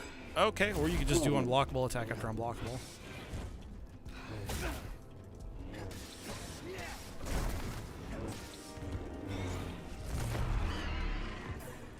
Are you going to the Venator soon? Is that where you're at? No, I'm not going to do the Venator until I unlock all the exploration stuff. All the abilities. That's fair. The next objective just happens to be near here. Because I know if I go do the Venator, I'm eventually going to hit a part of the Venator where I need to the reverse zipline ability, or I need to be able to pull, and it's just going to be a pain in the butt. Ah. Unfortunately, the same is true for our vessel. Yeah, that's fair. Despite the damage, I recommend we see this through together. You know, I'm not one to back down from a fight. They did actually get D. Bradley Baker to play clones, which means that having D. Bradley not voice the Stormtroopers is a very clear and intentional decision. Because I forgot that there were sections here where you hear clone recordings. So, of course, they brought D to play those. Yeah. Subtitle there also says clone. It's going to be, I think, a really sad day when D. Bradley Baker doesn't voice the clones. He's become so iconic and has done such a great job over the past decade. Oh, it's 2 decades now. Yeah, no, he's done a really fantastic job. No, no, no! Fuck! Ah, that was so close, dude. Oof. I actually was like almost no-hitting him. Fuck, that was really clean until it very suddenly wasn't. What happened there was I didn't back up and give myself enough space to do the stim. I like stimmed immediately like a coward. But we know what our mistake was, which means we can avoid doing it again. Because when I was in his face beating the shit out of him, I was actually doing really well. I like parried a bunch of his strikes and shit. It was pretty clean until it very suddenly wasn't. You know how we played through Episode 3 in LEGO Star Wars together, hoping that the final battle would be Player 1 and Player 2 versus each other? Yeah. They did that for Darth Vader and Luke in Episode 6. Oh, fuck off. Yeah. Come on. Guys. Wow, dude, I fucked up that Yodas fight really bad.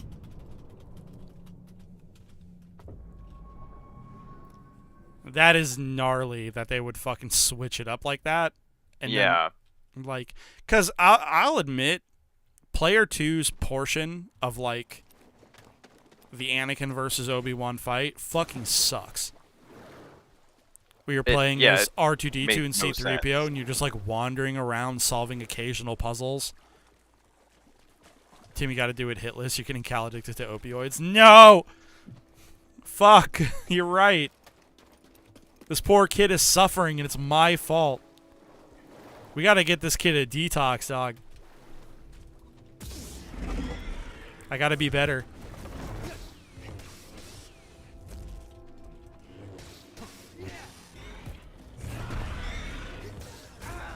Oh.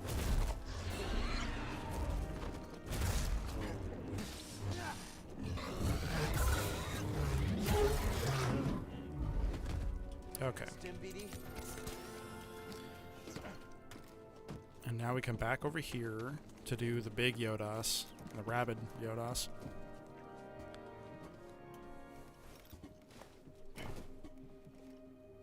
Yeah, when you stream Lego Star Wars with Amanda, definitely go through the original trilogy.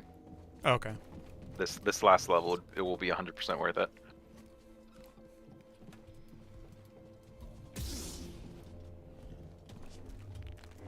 No! I fucked up. I didn't get the free hit.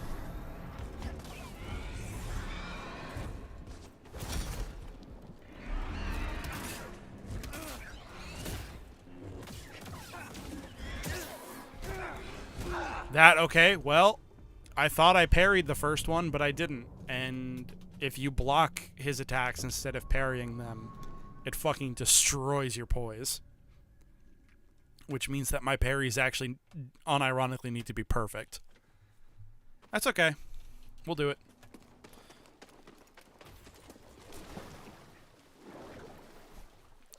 Well, to be fair, Snake, like, I'm doing this at the appropriate level where it's supposed to be a secret boss challenge. Like, because if you fight this guy if you, like, fully max out Cal and then you come back and fight this guy, it's about the same as me killing these normal Yodas right now. There's just not much challenge to it. Unless you fuck up. But, with where I'm currently at,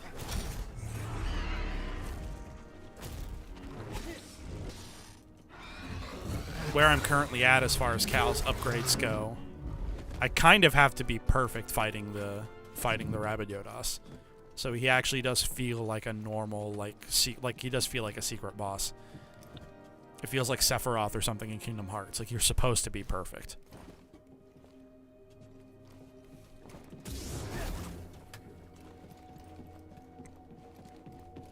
Like, if you guys get tired of watching me try this and fucking it up, I can come back and do it when I'm leveled, but it'll be kind of boring.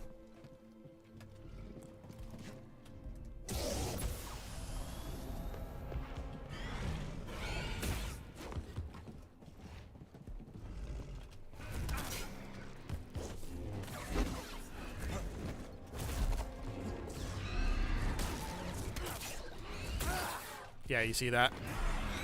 I blocked 2. I only parried 1 perfectly. But blocking 2 of them fucked me up. Oh, well, I parried 1, and then I blocked 1, and then I got hit by the 3rd because I'm bad.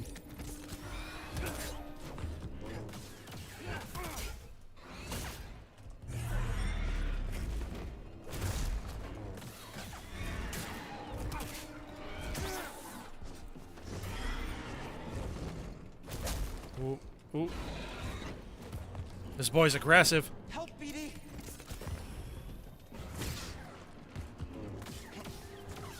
Oh, there we go. We got the auto kill.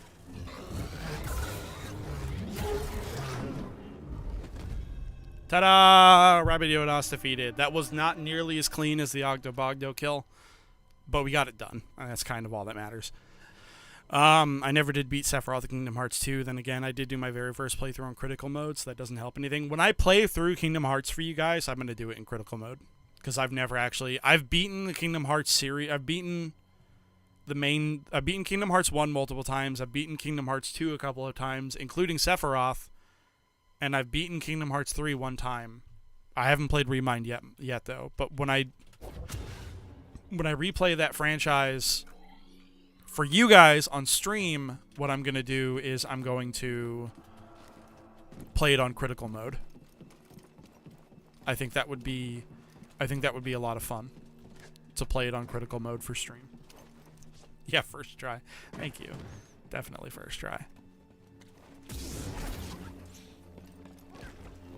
Oh, it's the little guys. It's the little dudes. Wow, that almost fucking destroyed me. Beat the Rabbit Yotos and then get fucking obliterated by the exploding plants.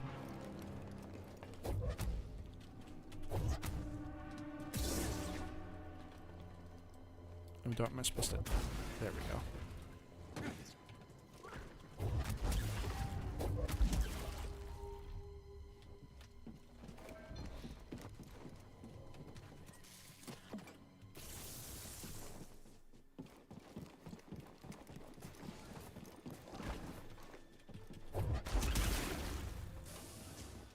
Good work, BD. Wow, Tim. My guy. Good job.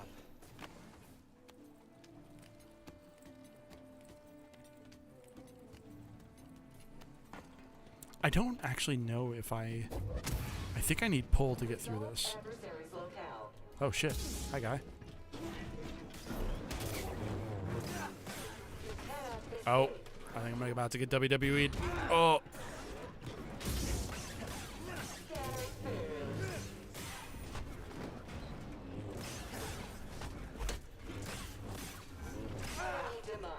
Oh shit. Oh, last stimmy, here we go.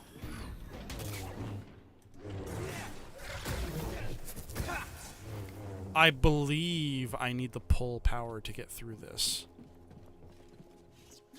I might be wrong though.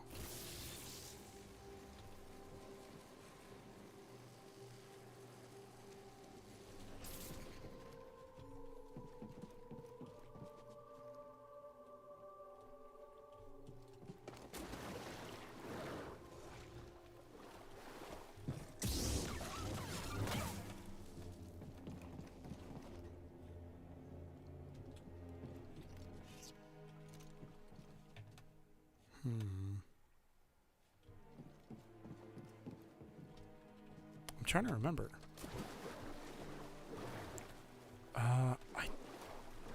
I don't have the underwater breathing. I think I need either underwater breathing or the pull power to get through this. Need you to charge this, BD.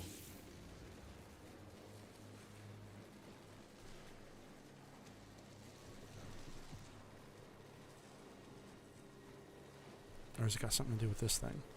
In which case I would need double jump. So yeah, I don't have the powers to get through this little section yet. That's okay. We'll come back and do that later.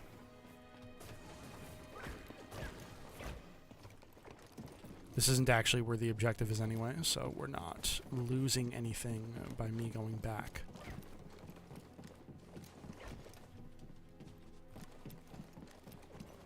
Assuming I can go back. Oh no. Am I stuck here?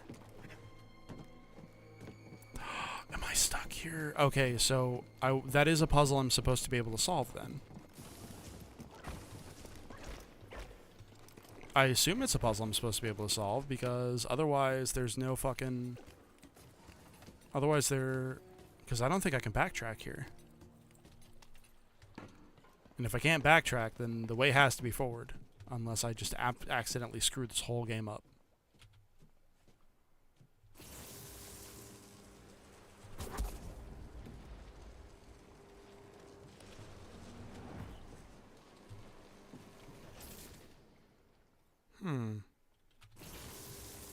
Now this is kind of upsetting, I'm not gonna lie. I have no idea what to do here.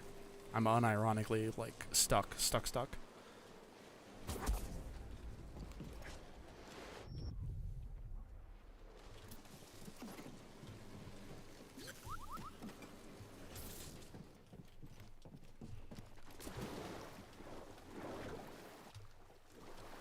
Don't fall behind. Is it cutting that? Oh, it might be cutting that.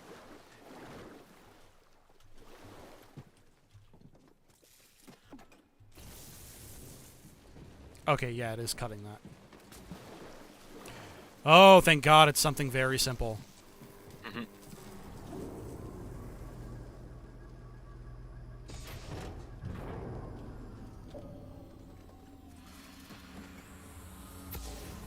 Okay, good. We got the secret. General, are you injured? I'm fine, Commander. Where is Master? Where is my Padawan? My men are scouting the wreckage now. We'll find them. I'm getting a transmission now. Probably the squad. Hang on. It's from the Supreme Chancellor. Oh, shit. It's from the Supreme Chancellor, guys. That's not good. It's time for Order 67. No, wait. The other one.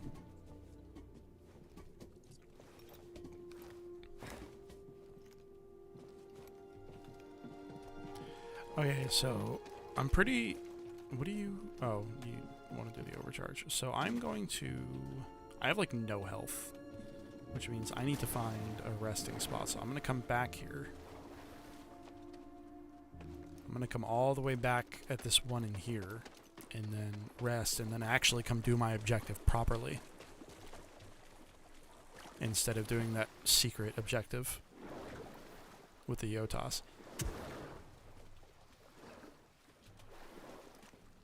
Man, you guys better not be lying to me about the quality. If I go back and re-listen to this, stream and it turns out I sound like shit, I'm gonna be so upset. No, it actually sounds pretty good. Good. Oh, you should rewatch the first one though first. I did. Just realize how bad it was. No, I did. Before you did the new one. No, you should do it again. Oh, like rewatch the first one and then come back and rewatch this one. And then rewatch this one, yeah. Just to give myself proper perspective.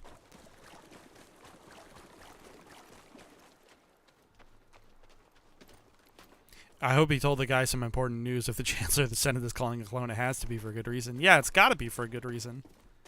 It couldn't possibly be for anything malicious. It has to be a good thing, and only a good thing.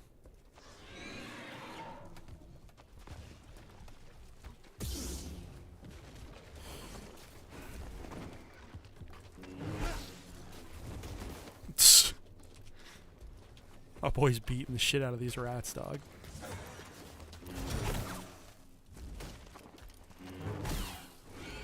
He's scattering his foes unto the wind.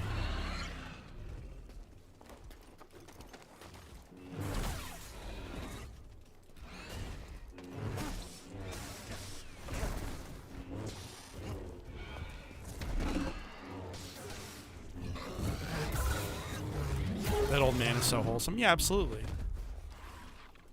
He's our good friend, Sheev Palpatine. He'd never do anything wrong. Most honest guy I know. Yeah. Most honest man on Coruscant.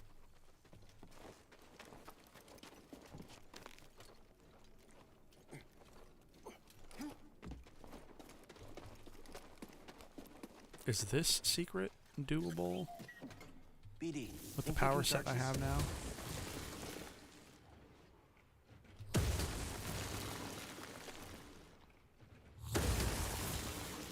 Yeah, it is. There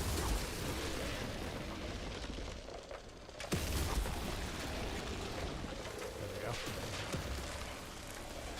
Bam.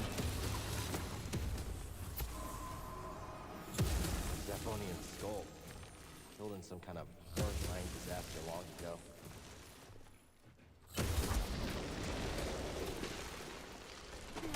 Oh!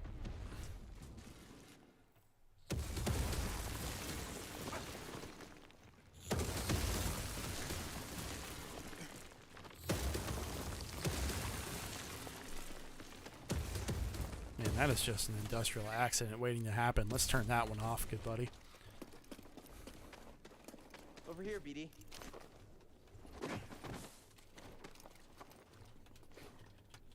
Is there anything else? Yeah. Actually, it kind of seems like they want me to go up to the Venator, for real. If you actually yeah, if you actually look at like the objective marker, it looks like they want me to go into the Venator. But I'm pretty sure there's some of the Venator that you straight up just can't see and can't get to until you have access to the double jump. Probe droid. They're watching us, BD. Yeah, there is no OSHA in Star Wars. It's really incredible.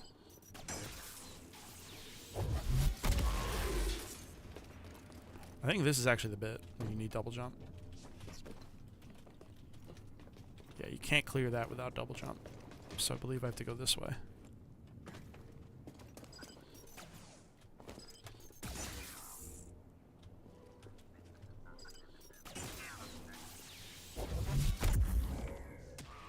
Because, like...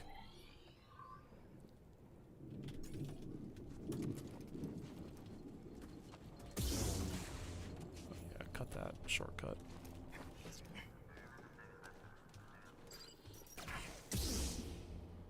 Wow, I blocked that way too late. There we go.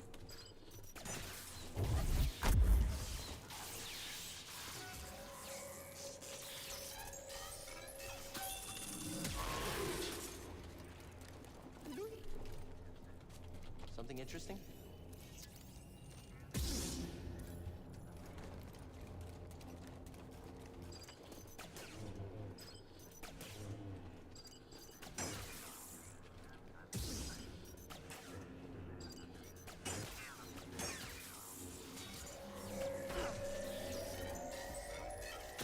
Up here.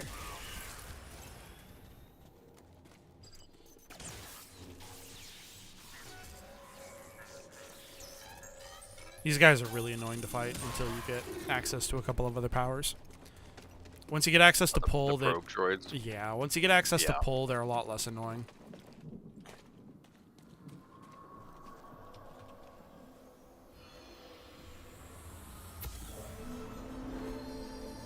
All squads on red alert. So this section doesn't lead to the Venator. So for you guys who are curious, this bit right here that my cursor's on, that once I get access to double jump, that actually leads into the Venator proper. And this Venator that you can kind of see, it's like outlined vaguely, it's in like the dark blue. That Venator is like a whole ass dungeon. It's actually very cool.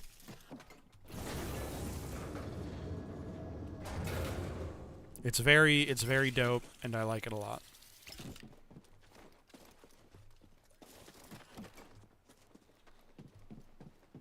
Yeah, so we're not going inside of it just yet. But when we do, it'll be super cool. You guys will like it a lot. I remember where we're going now. We're going to like a dig site. This is where we're going to be getting, I believe, the pull power. I noticed it earlier. This feeling in the. It's also the, I think, where we get the reverse zip line, where you can like go up zip lines, not just down them. I think the closer we are, the worse I feel. It can't mean anything good.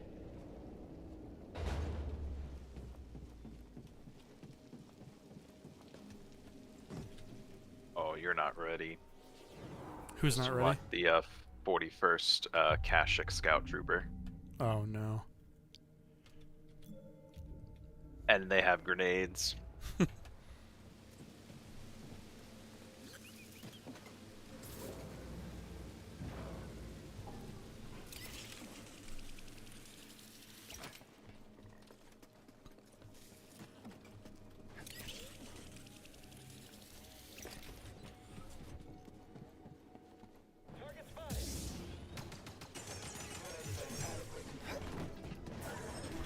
Oh, no, we're getting WWE'd again.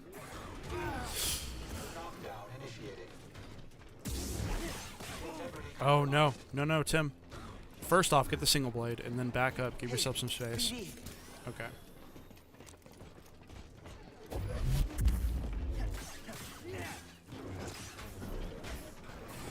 Don't get hit by basic melee attacks. That would also help.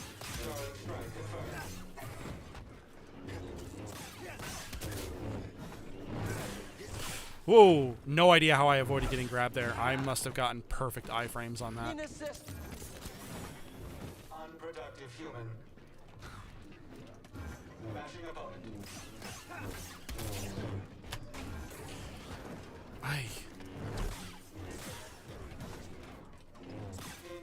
With these guys, you can actually play like hit and fade a lot. This game is kind of like Sekiro in that it wants you to be offensive. It really wants you to be offensive. It wants you to push into enemies. And most of the time, in this game, it's really hard to play hit and fade like you can with most Souls games. It's kind of like Sekiro like that. Because with Sekiro, if you also try and play hit and fade with most opponents, it kind of backfires. But certain enemies, like those droids, you can do it. You can play hit and fade and it's not a problem. You'd have thought you'd cut them in half in one hit. Yeah, I mean, in order to enjoy this game, you kind of have to just accept the you kind of just have to accept that, like, you kind of just have to accept that you're not going to be, Hey, BD, let's go. like, one-shotting everything or, like, with a lightsaber like you realistically probably should be. It's just kind of the way it goes. Does the jump give you iframes during combat? I don't know. It's not just used for travel, for traversal, because there are a couple of attacks that you get access to that are only achievable through jump. And then I don't have it yet, but there is, I can do a thing where you jump and then you force push the ground and do like a shockwave around you. So there are aspects of the jump that are used in combat. I don't know if there's anything iframe specific though.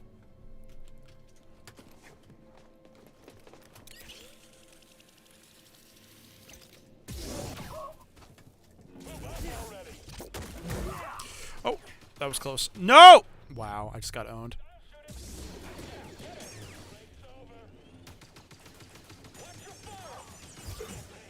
I got really owned there, but then I got back at him, so it's okay. There's a scout trooper commander. There he is. Whoa! I didn't expect you to just open up with your unblockable. I don't know why I didn't expect that, but...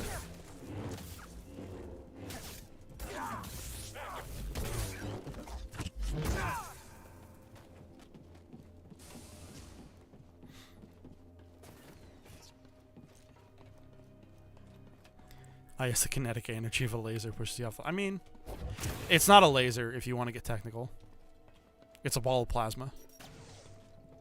It's a magnetically contained ball of plasma, and plasma balls would actually have kinetic force to them.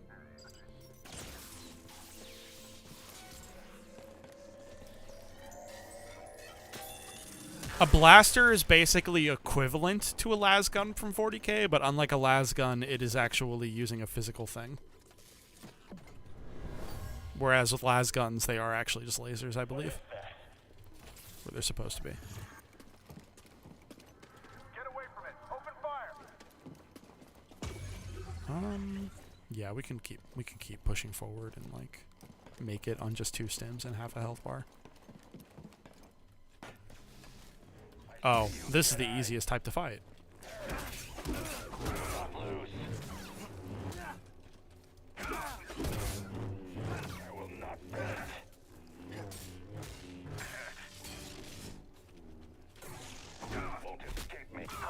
Yeah, that Purge Trooper is by far the easiest kind to fight.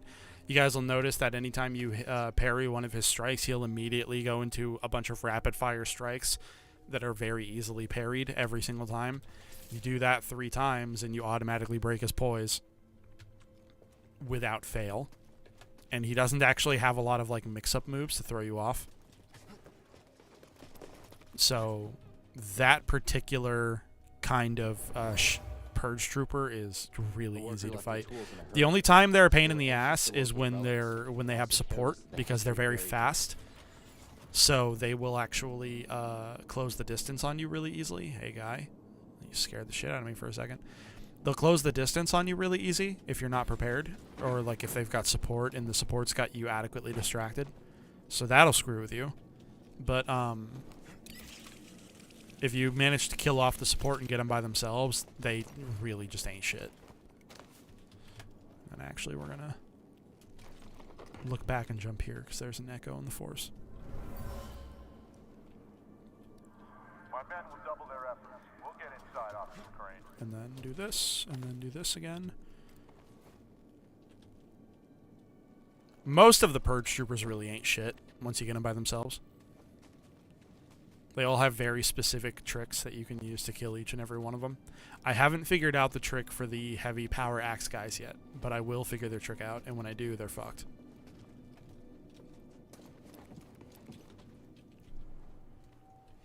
Because those are the only ones that I have yet to really figure out. Oh, I know where we're at. We're about to fight the second sister for the first time. That Ooh, isn't the nice. tutorial. Man, you're only there. Boss fight. This is only my second stream. I guess that's true. Dude, we're 2 streams and I'm already way past Jacob. Jacob had like 3 or 4 streams.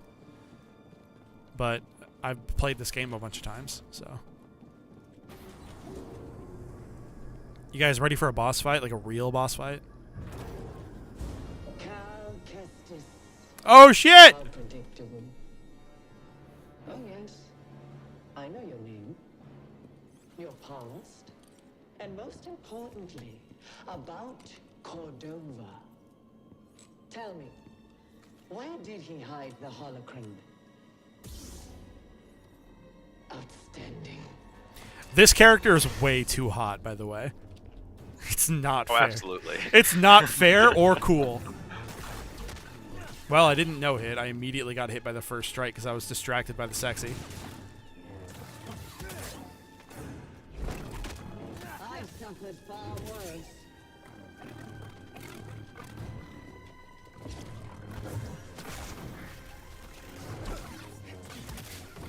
You can't win. Accept it.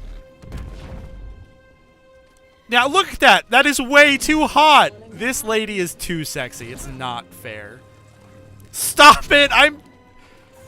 You're killing me, second sister, dude. It's not cool, man.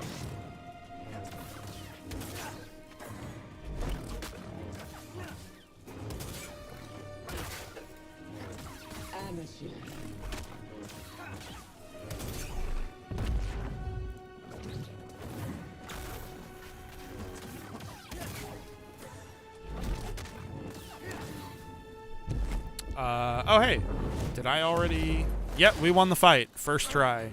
It wasn't a no-hit, but I didn't have to redo it. BD with the fucking clutch save. You're learning. Not quite as gifted as Sear's last apprentice, but not bad. You've been keeping count. I'm surprised she didn't tell you. Sarah was never good at keeping secrets. And you know her so well, huh? She was weak. Cracked in an Imperial torture chair. Surrendered the location of her naive Padawan. They would never have found me. If it wasn't for her, she betrayed me. Trilla. In the flesh. Now, the funny thing is, she's actually I won't let you manipulate me.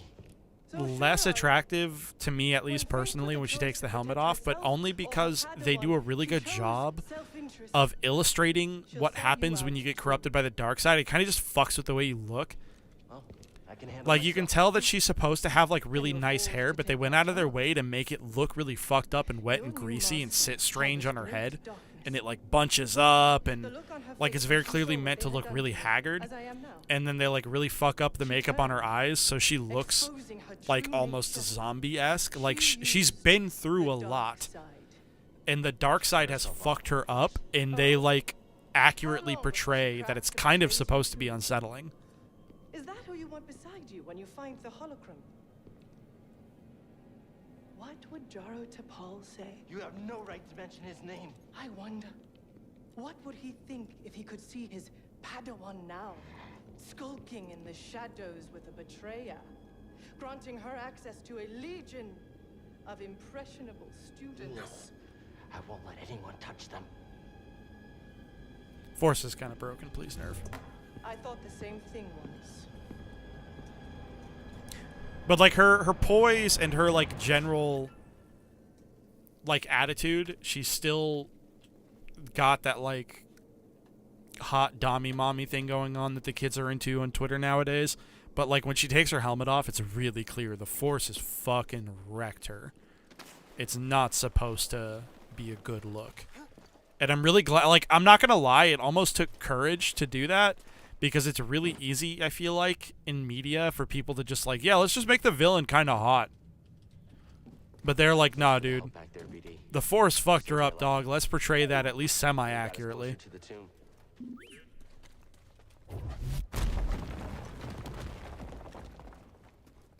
That was a good fight, though. I got hit once, I believe. I got hit one time, which is kind of unfortunate. I was really hoping not to get hit at all. I got hit once, maybe twice, based on how much health I was missing. It would have been cool if I was able to no-hit her, but we got close. And we did it first try, which is a lot better than when I first played this game, let me tell you.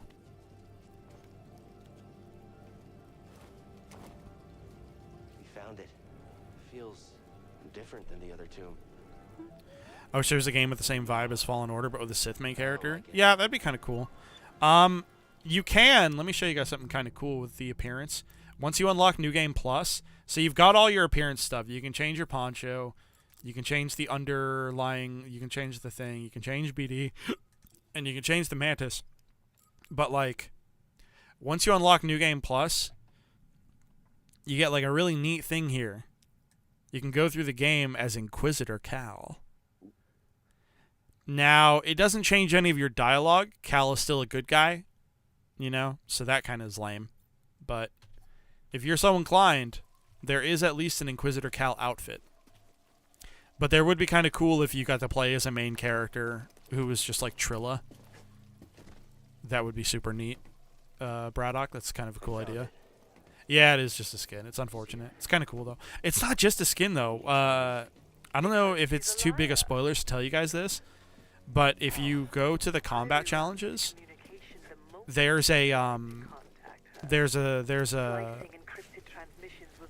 combat challenge where you can fight all the lightsaber bosses in the game, right? And you're like, oh, cool, right? And it shows 4 waves. So there's 4 challenges, there's 4 combats in that particular challenge. And you're like, well, hold on. There's only 3 lightsaber bosses. Right? That doesn't make any sense. So you might be thinking, oh no, for the last one I have to fight them all at once. That's gonna fucking suck. No, that's not the case. The last fight is Inquisitor Cal as a boss fight.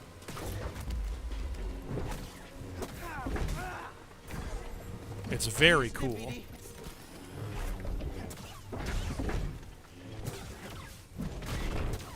Imagine a game where you could just use fork and unlimited power at will.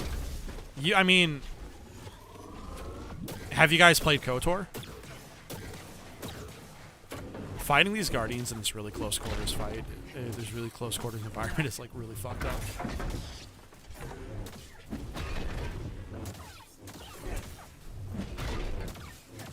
Yeah, Force Unleashed is a good example of that. Force Unleashed is a Darksider main story. That's definitely also one.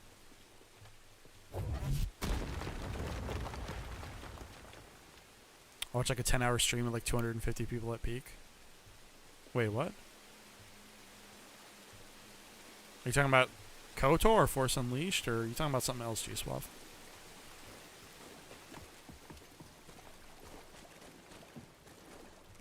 For 413, what's 413? You say happy 413 like I'm supposed to know what that means, my dude. I mean, that's today's date. That is today's date. Yeah, happy today's date. Yeah, it's today. It is today. You're correct about that. Let's check it out. My friend. The only problem with Force Unleashed is that you're Jedi Kratos.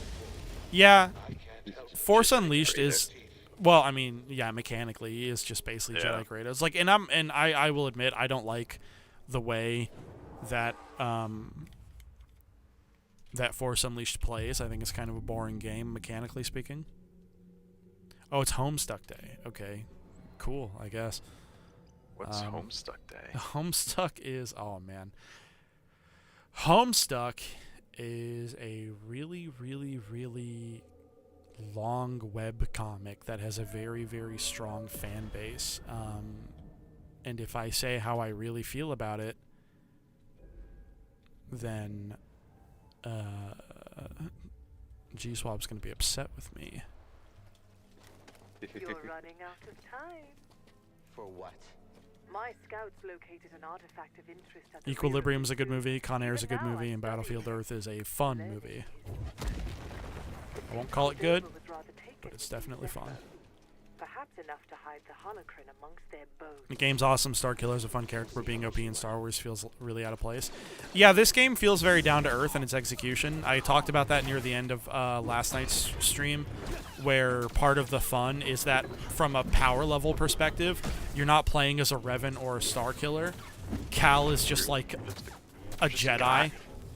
Like, at the beginning of the game, you feel like a Padawan, and by the time you've unlocked everything and you're at endgame Cal, like, you actually kind of just feel like a Jedi Knight. Like a normal, almost generic Jedi Knight. Like Jedi Bob. Yeah, you're like or Jedi... Trevor Yeah. Coleman. I mean, Cal is kind of a Bob-type name in Star Wars, I imagine. Because we have more than one Cal in, like, Star Wars lore. So maybe it is like a Bob. I sense great vanity and extravagance in this period of their history. The game's awesome. Yeah, not even Vader and Obi-Wan were invincible. They weren't. And I feel like they get really overhyped a lot. But it's very fun to play a game like this where... I think it's very fun to play a game like this where you're a Jedi, but, like, from a power level perspective, you are just a Jedi. You're not like a Chosen One. You're not like a... You're not like a Revan where you're like fucking Jedi Jesus. Like, Cal is just a Padawan who kind of turns into, like, your average, like, level knight. I mean, I think one of your best takes is that Star Wars is best when it's small scale. Yeah, that is probably... And I think that's probably my Star Wars take I feel the most strongly about. That Star Wars is at its best when it's a small-scale franchise. Last stream was fun discussing war crimes. Yeah, space war crimes are great.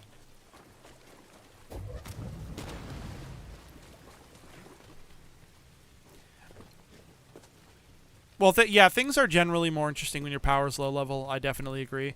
I will, however, say that it's very possible to have a high power level and still get a good story out of a high power level. Like sometimes a high power level, like a myth requires. Oh, wow! Thanks for killing the rat for me, my guy. Oh shit! Wow, I caught that kick full in the face. Help BD. Jesus Christ! I caught that kick full in the face too. I'm about to die. I'm about to die. How is he? Why is he doing that at point blank?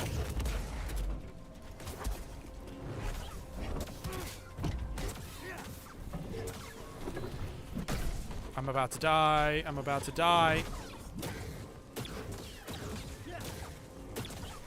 Oh my god, I'm not dead. How'd I get away with it? How does he keep getting away with it?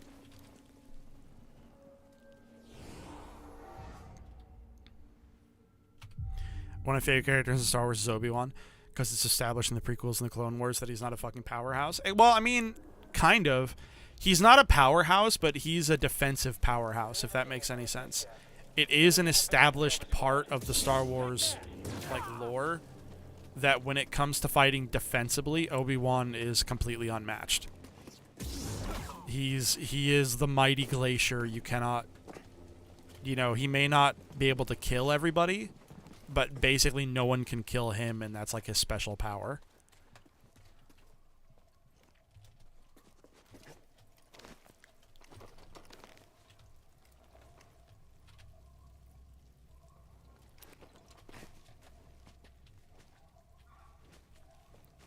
No idea if I'm even going the right way right now. I actually don't remember that much of this level. I remember it being kind of a pain in the butt. I think I'm going the right way.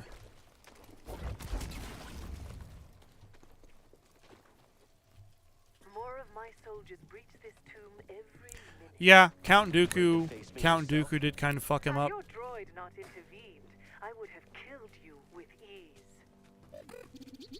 It's okay, buddy. Count Dooku was noted by other Jedi back when he wasn't known as a Sith Lord and he was known as a Jedi. He was noted as being kind of weird by Jedi standards because he studied the blade.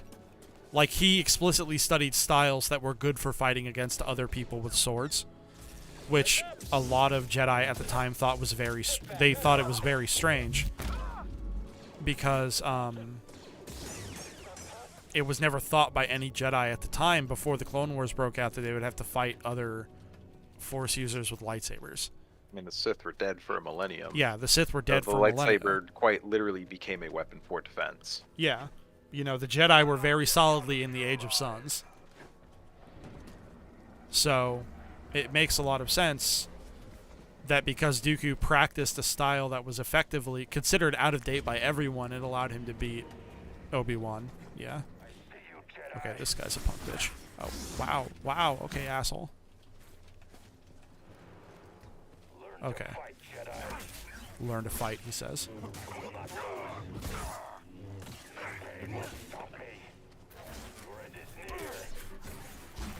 Oh yeah, and then sometimes when you parry him, instead of doing the follow-up attack, that follow-up attack, which I didn't think he was gonna do, because I thought I broke his poise before. He'll do an unblockable, but yeah, you see that time, punk-ass bitch. Stim here, BD. I took a couple of hits doing that, but we still beat his ass. That's all that matters.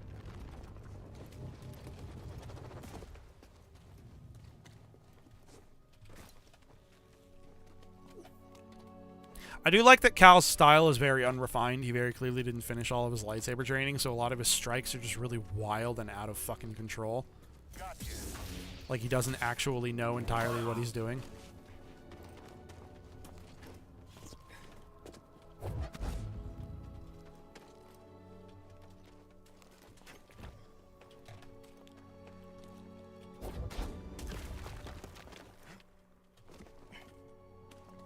Like how fighting styles in Star Wars are well established. Yeah. Later in the game, I mostly dealt with Purge Troopers by just pushing them off cliffs. That's kind of funny. That helped construct this tomb. They died before the job was finished. That is actually pretty funny. I mean, it makes sense though. Like, at a certain point, you kind of just want to be a pragmatist.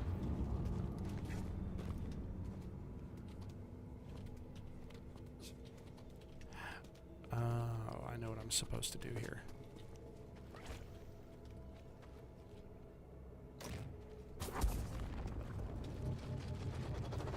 Ta-da.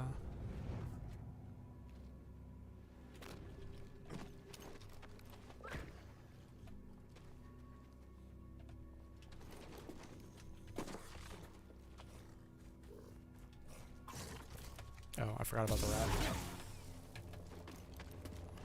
Yeah, fighting styles being well established in Star Wars is kind of neat. It can get kind of wild sometimes, because it runs the risk of just coming across as a little bit silly, but for the most part, it is pretty cool. Wow, no, Tim, no, what are you doing? I am bugged out as fuck. That was very strange. Let's try that again. There we go. God, that was weird. Everyone saw that, right? That wasn't just me. I love this game, but it's not without faults. Yeah, I'm really hoping that the second one kind of smooths over some of the shortcomings of the first one. Well, I just hope they have time to, like, actually make their game all the way. I mean, that's a good point. Hey, BD.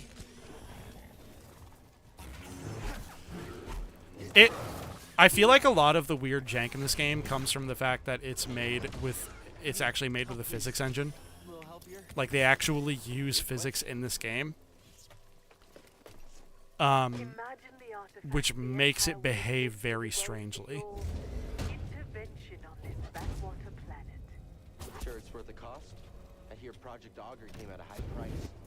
Stormtroopers and workers. Expendable resources. You're a monster. I am what Sarah made me. Okay. I'm clearly making a mistake of some kind here. There we go. It is literally just a simple force push. I'm very smart.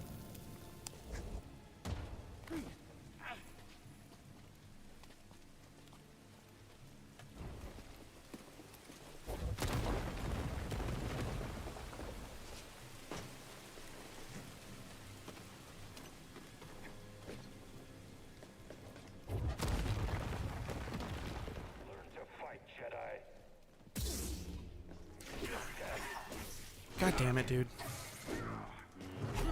I'm very positive I hit the block button. There we go.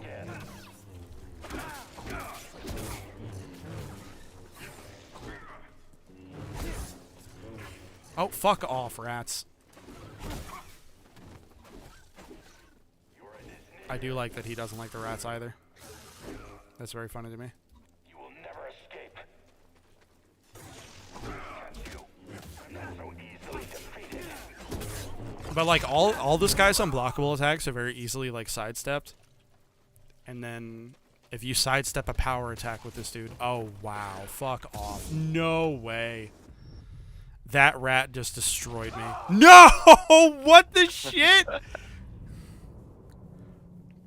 Oh my god. Oh my god. What? No. That is insane. That is actually insane. I cannot believe that fight went that way. Holy shit. And this is the part where I would say clip it if I were like a real streamer, I guess. Jesus Christ. Jedi are nothing but traitors. I'll annihilate you. And then I let that guy hit me because I'm an idiot. Oh my god, Tim. You're better than this. What are you doing? Are you not leaving that room? Seems like you're not leaving that room. Feel your fear.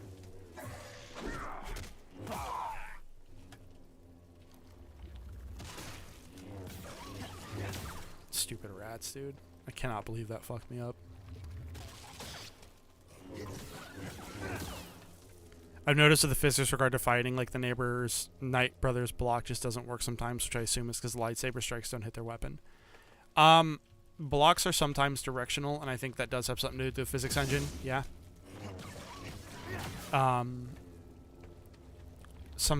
Yeah, the physics engine kind of just makes things janky sometimes.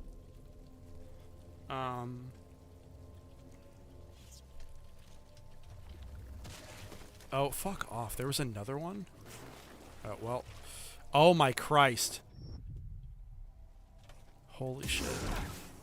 Will the embarrassment ever stop? Will it ever cease?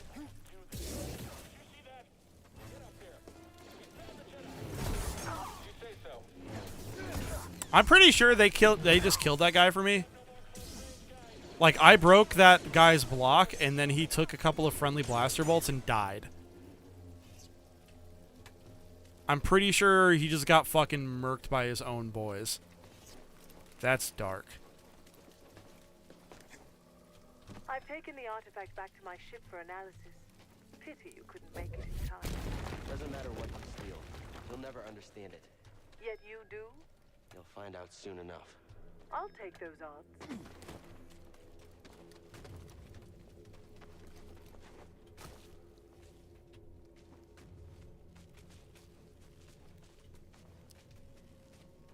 No, guys, that was incredible. Those rats. Like, fucking Splinter shredded the shit out of me, dude. Master Splinter teaching me I don't know it all after all.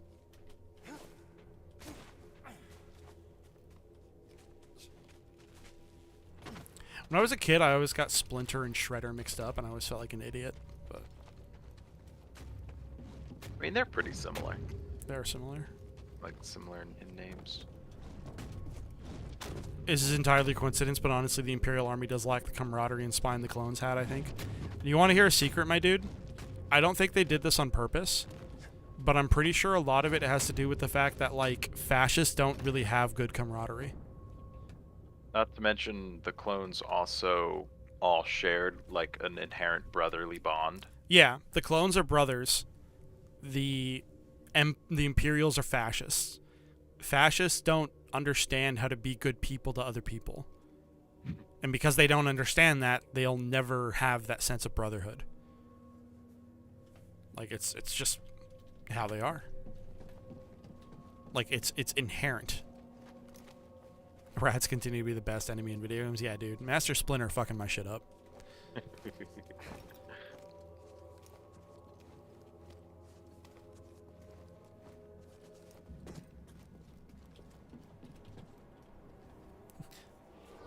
Master Splinter just teaching me what's up.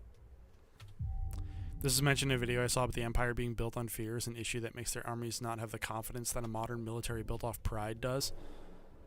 Not endorsing modern military institutions, but yeah.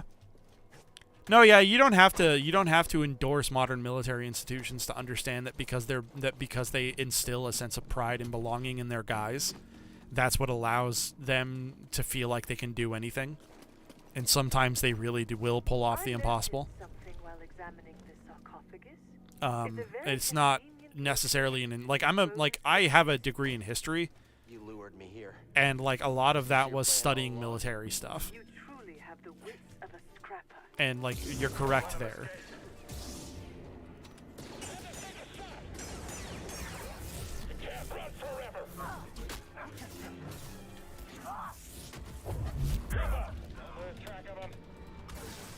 Oh.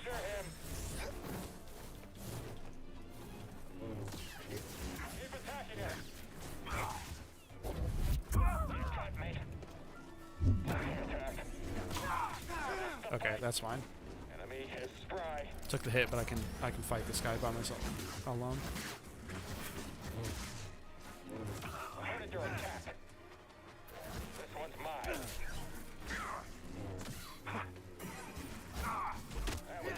There we go. See, that was super easy.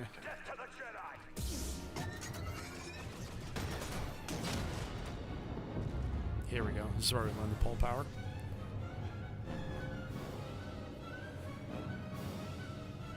I love my lightsaber design so much. Slick lightsaber. Definitely the one I would build if I ever went to Galaxy's Edge. I've decided that if I'm ever going to get a prop lightsaber, I'm going to drop hundreds on a really, really nice one. That's really the only way to do it. Rather than spend a couple hundred on a really subpar one from Disney. No, that's definitely the way to do it. Feel cut off, isolated. This is an illusion. Jaro Tapal with the best advice ever. There are times where you will feel isolated, alone, cut off. This is an illusion. Feel that energy around you. Oh! Summon your weapon. I like the Enor Cordova emitter. It is the same as Obi-Wan's, and it's also the same as Luke Skywalker's green lightsaber emitter. I'm actually really upset that I talked through Jaro Tapal's advice because he's such a good teacher. Like, I earnestly believe that. Jaro Tapal, excellent Jedi Master. 100% would Padawan 4 have be my sensei. Force is with me. It connects us. Yeah, I think so.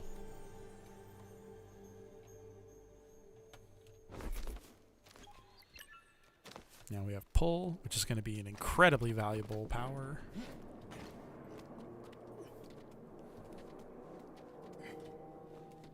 I think all three of the Jedi Masters that Cal has are all very excellent masters in their own way. And I think that the Jedi system of having Padawans serve under multiple different masters is a really good one. We don't see it done that often in the setting, though. Not part of your plan? Luckily, I always allow for contingencies.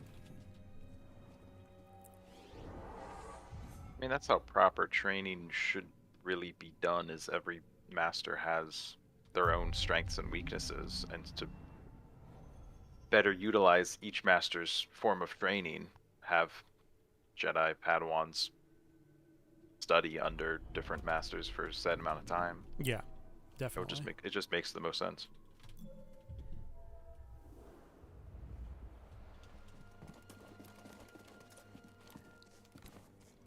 Oh no, we got a bug. We got a visual bug. There we go. There's our buddy. Speaking of visual bugs, I had one in Lego Star Wars earlier where all of the faces were just blank. It's apparently a pretty common one going around now. That's really like funny, just actually. no facial expressions on anyone.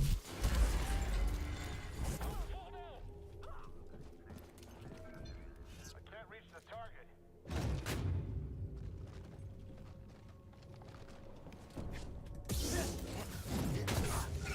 Stop him. We'll beat you.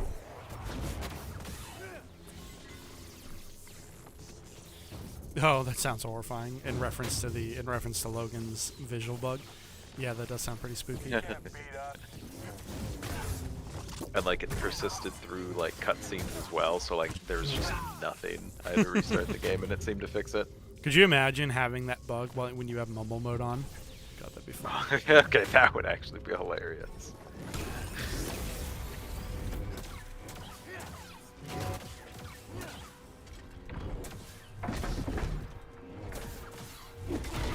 Ow, fuck off, guy. Come on.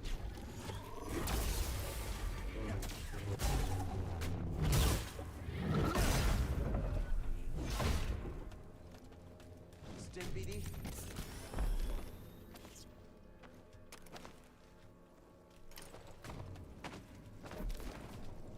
And you take this, you plug it in there.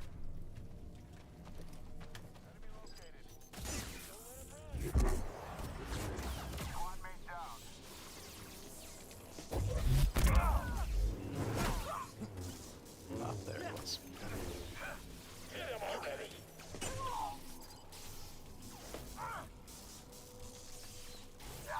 Slipping away. They can't all be dead. Can they? Can't all be dead. Can they? Ow, god damn it. Need an assist.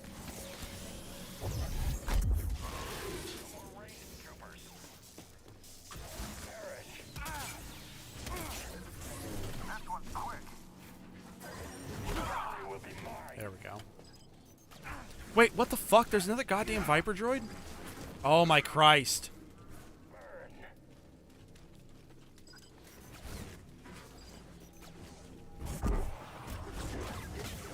There we go. You are mine. You will remain strong.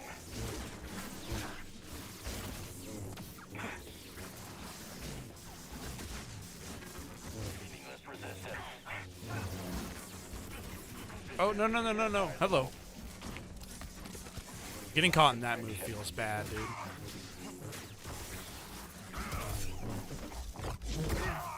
There we go. Oh, did you guys see that little holster? He actually, like, blew on the lightsaber. He blew on the lightsaber's emitter like a blaster and spun it before putting it away. That's cute.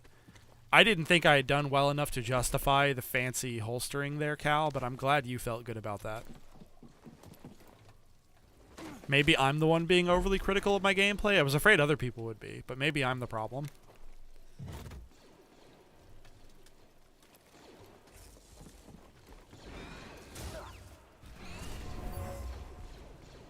This was an offering to the sage buried here. At the time, it was considered precious. I'm gonna let these guys fight this Yotas until one side dies. And then we'll go in and just kill whoever's left. Okay, I'm bored.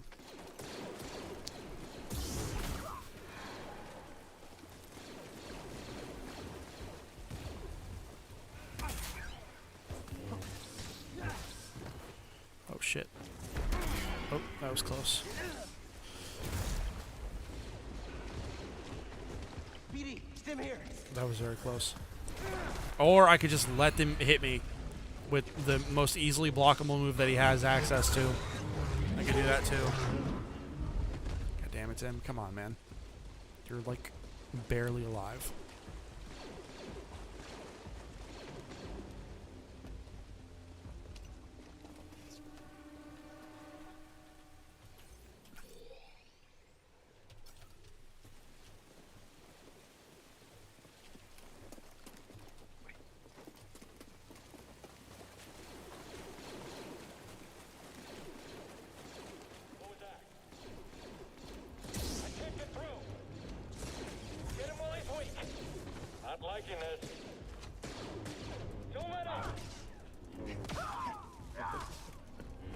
Be very careful. Because I have like no health left. I need to find a resting point real bad. There it is. Tim proceeds to get away with it. Tim keeps getting away with it.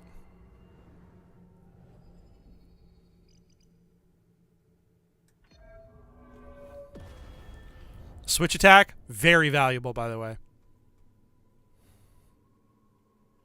You get a lot of mileage out of this particular perk.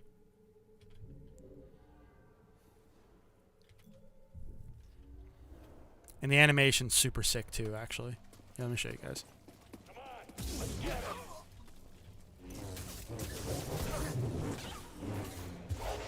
Bam, that was both of them. Animation's super cool. They do massive damage to poise and to health. They're very excellent moves.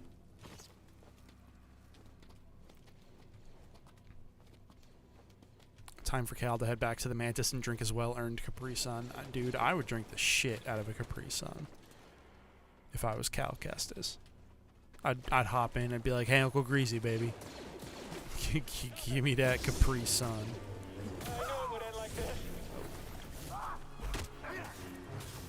I hope this hits.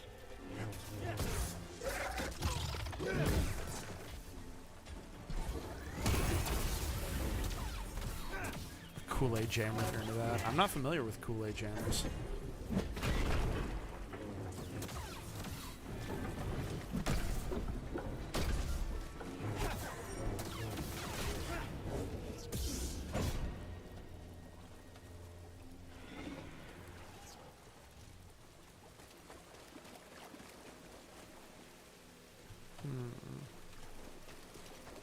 Trying to remember this puzzle. I don't remember this one completely cleanly.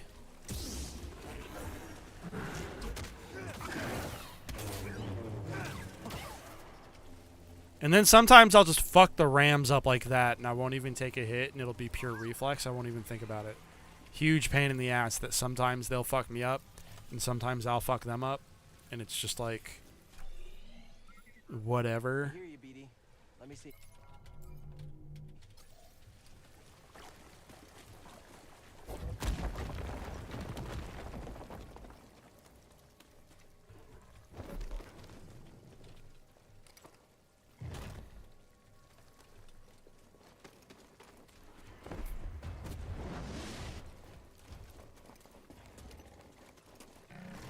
Oh shit. Hi, buddy. Oh great, we got rats.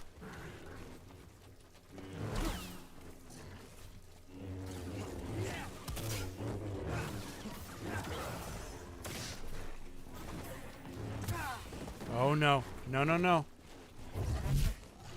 No, Tim! Goddamn camera! Dorstim!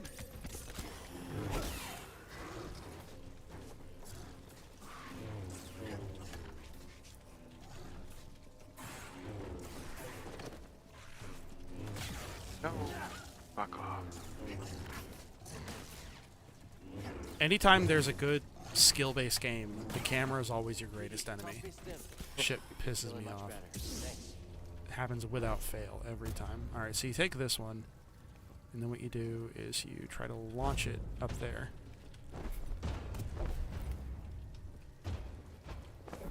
Because you can't send it through this, because there's water falling down there. But you can... God damn it. Cal. Buddy. Or no, wait, sorry. Do I need to... And then do this. And then...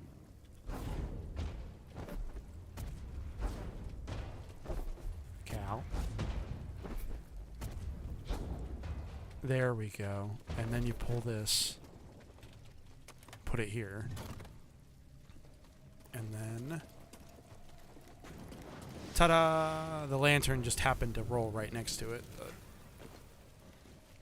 You would take the lantern and push it to that, and then there's a secret up here.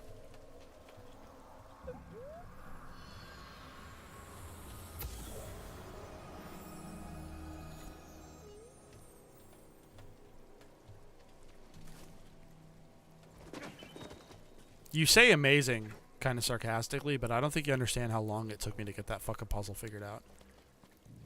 I was up here for, I was literally here for like a fucking hour trying to figure that puzzle out one time.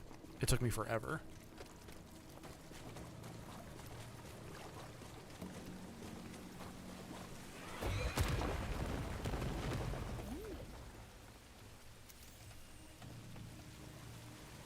My friend, what I found here is disconcerting.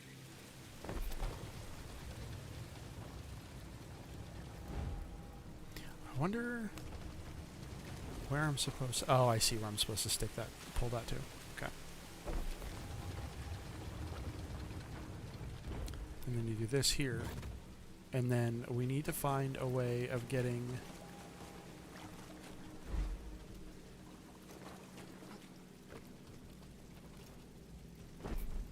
one of these to hit that. Which...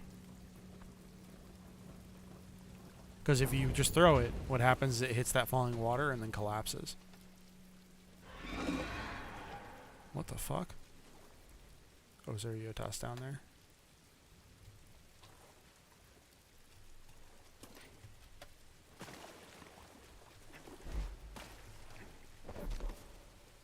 Yeah, that's kind of cool. Anyway. Have you played the Force Unleashed games? How does this compare in your opinion? I don't like the Force Unleashed games that much because I think the Force Unleashed games... No! I think the Force Unleashed games try a little bit too hard. They go out of their way to do this, like, you know, be better, be more badass than, like, every single badass character in the history of Star Wars, and it just, like... It's cool, it's fun, the spectacle's pretty great, but after a while I thought that mechanically the games are just kind of boring. Oh shit, I fucked that up.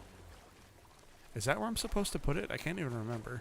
Or is there water on the floor here as well? There is water on the floor here as well, which means I need to throw it somewhere else. I'm trying to remember where I need to throw it. That's the secret. That's the big question. Where do I deposit these?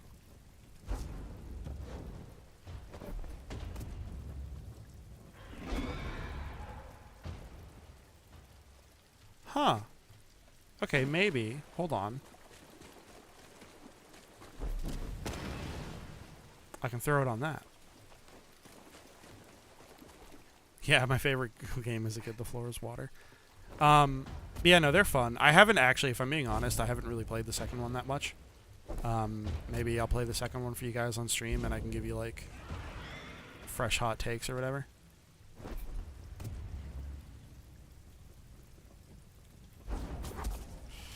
Or is this how we do it?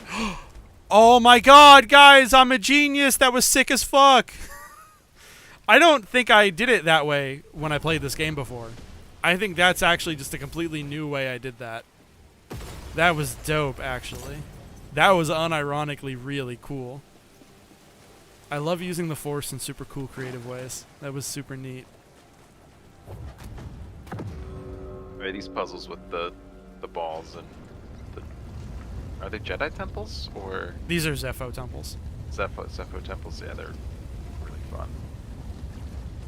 That was super cool, though, the way I handled that. I'm unironically proud of myself on that one. Why do you have the stim when you can just force heal? Force heal doesn't heal you like a video game heals you. The way force heals work is they basically fast forward your natural healing process, so you enter a healing trance. It basically just cuts down on natural healing time. Allows a force wielder to perceive the mysteries of the vault. This is the key and the guide, the Zepho-Astrium. But who would destroy images of it and why? Requires more research. The stims basically seem to be like potions, right? But force healing. I would like to think they're little like injections of Bacta. Yeah. Ever heard of it? That's what I take. Well, they glow green, so maybe like empowered Bacta or something, like supercharged Bacta or some shit. I'm sure they didn't think about it all that hard yeah. when they were making the game. They were just like, green's the healing color. But yeah, it's like a, you know, it's a stim.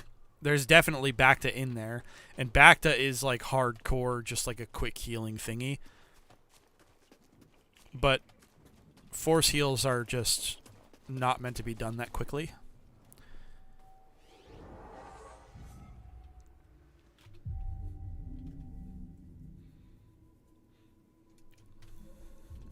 Man, I'm gonna have to remember that next time I do this, and next time I do a replay of this. After having played some Dwarf Fortress video game, HP has lost me as a concept. That's kind of just me, though.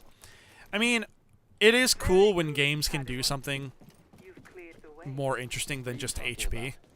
But, like, HP is nice and simple. You know, if you want to focus on other stuff mechanically, HP makes perfect sense because it just works. Everyone understands it intrinsically. You're never gonna confuse anybody with HP. I think if you play the game normally, this is where you get a double-bladed lightsaber. Or no, I'm wrong. It's like hacking other droids anyway. You can hack. This is where you get the hack module. Yeah, That's my I feel bad. weird about hacking people too. For a good cause though, right? It annoys me that Cal uses the term hacking when he refers to hacking droids, because in the rest of the setting, the term that gets used is slicing, and it's even written down as slice probe droid, but Cal says hacking. I bet it could just be a colloquial thing. Well, I thought it was kind of clever because you hack something with a sword, and they were like, you can hack something with a sword, and they were like, what else can you do with a sword? That would be a cool term to use for like computer hacking. Oh, slice. Okay, cool. Characters in Star Wars slice We need to get back. instead of hack. Like I always thought that was clever. What happens in DF? Yeah, no. Guys, Dwarf Fortress is basically like an unironic, like hardcore reality simulator. Think it's some kind of trap? It's not really super fair. Seems like we've been walking into a lot of them lately. It's not really super fair to compare things to Dwarf Fortress. Dwarf Fortress is fucking insane.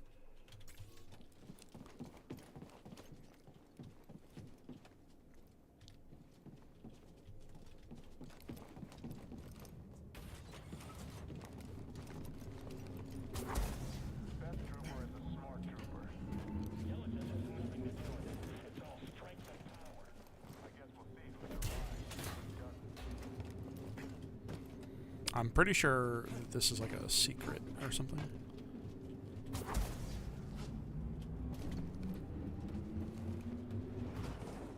Oh, it's a cosmetic thing.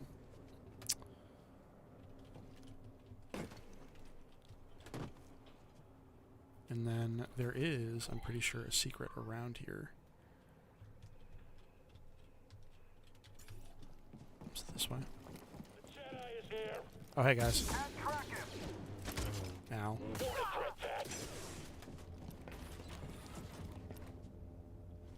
Hey, buddy. I basically just pulled him from like the minimum range you can pull him. If I pulled him from any further away, then what would have ended up happening there is that he would have shot me while he was flying through the air.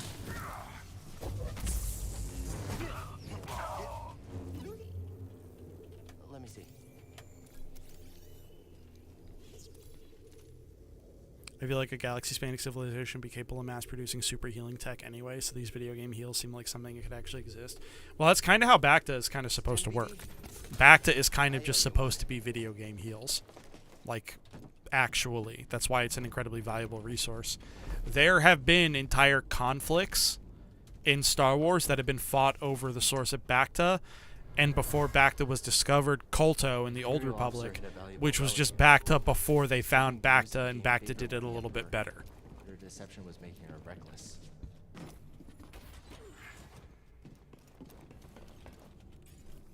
Does that one? That one doesn't go where I want it to go.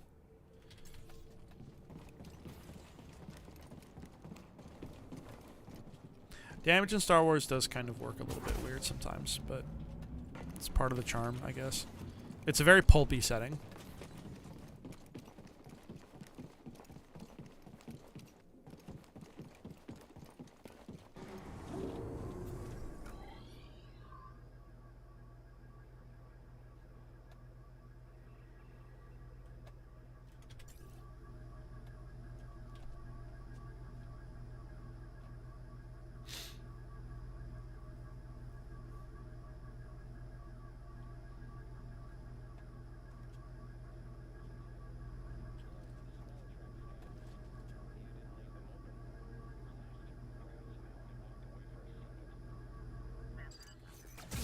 Ow. Ow. Can't match us. I won't yield, Jedi. Just keep slipping past. No, no, no, Cal. No, I didn't mean to restart the elevator. Oh my god. Damn it.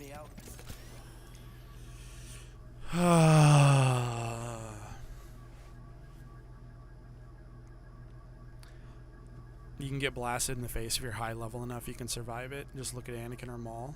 Dude lost all his limbs and got carbonized. No. Neither. Getting blasted is just the same as getting shot. Some people survive getting shot and some people don't. It depends on round placement. It depends on a lot of things. Also, I feel like a lot of people are probably sitting here thinking of stormtroopers and thinking of them as getting shot and then Maul just dying. If it makes you feel any better from a lore perspective, a lot of the stormtroopers that you see get hit and go down don't always die. What very often happens is that the armor saves their life and they get, like, knocked unconscious and put out of the fight. Some of them do die, but, like, not every dude you see get shot dies. It's not just... Like, Star Wars is admittedly very bad when it comes to named characters surviving things that unnamed characters don't. It is a very bad setting in regards to that, I will admit. But there are people who write the lore who try to fix that problem. I don't know if it was ever made official canon or there's any other reason to it, but during Order 66, when Commander Bly, or Captain Bly had to executed Order 66 on Aayla Secura, he specifically ordered his men to shoot her as many times as possible to ensure a quick death because of their relationship. Yeah. Were they lovers or were they just close? I can't remember. Both, as far as I'm aware. Again, I don't know if that's still canon or not. I mean... But I like to believe it is. Yeah.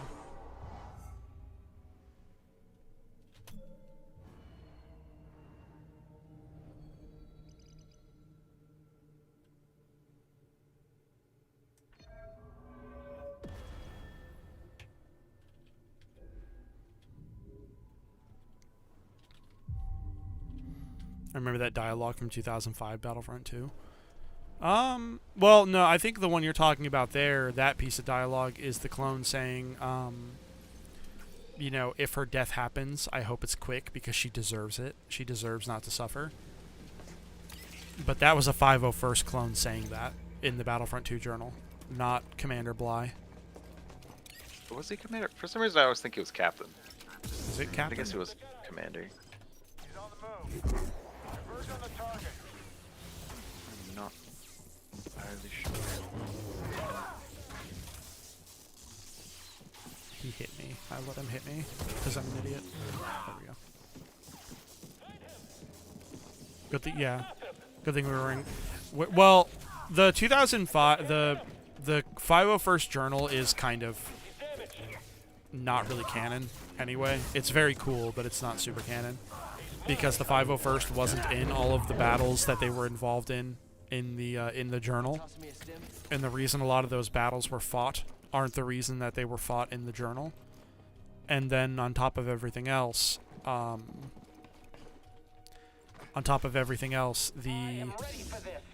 end of the 501st journal, the Battle of Hoth in particular, is just straight up alternate history Star Wars.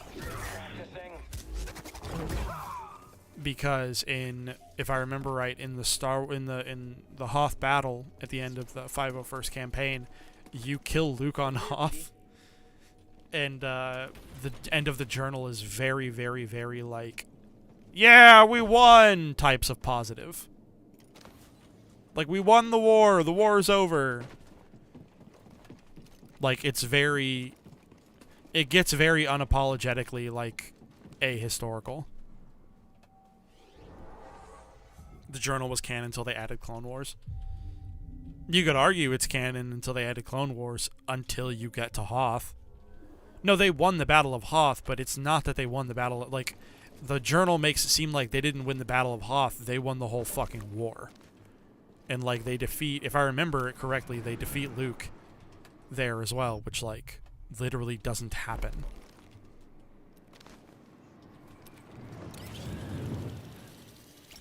So there are parts of the journal and of the battles and the way those missions play out that are literally just not accurate.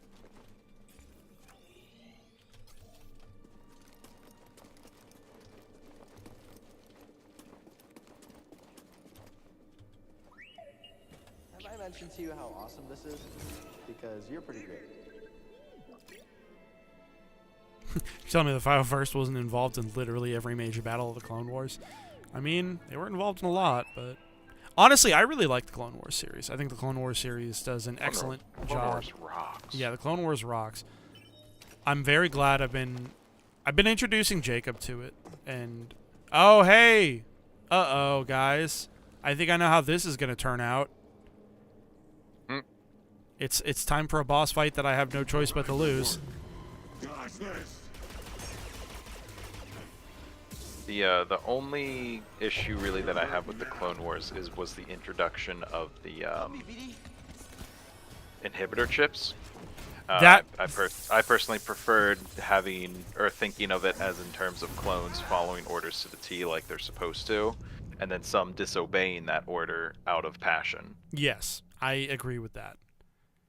I like the random surprise mini-bosses. I also, G-Suave, enjoy the surprise mini-bosses. However, the first time you run into a Haxian Brood mini-boss, it's this segment, and you have no choice but to lose. Like, they'll defeat you no matter what, because you have to do the Haxian Brood asteroid base. But yeah, no, Logan, I definitely agree. The only part of the Clone Wars I ardently hate is the inhibitor chips. I also don't like the Duchy of Mandalore, but they did eventually turn it back into the Mandalore we all know and love, so whatever, yes. I guess. It's like, it was just an experimental phase, I guess, for Mandalore. They were in their rebellious teenage phase. Where are you? Which ended up being pacifism. Yeah. But I think good came out of it in the long run. Yeah, well, I mean, it was the story. The whole story with the Duchess and Obi-Wan was really good, so it was kind of worth it. Back there. Like, it was worth it for that.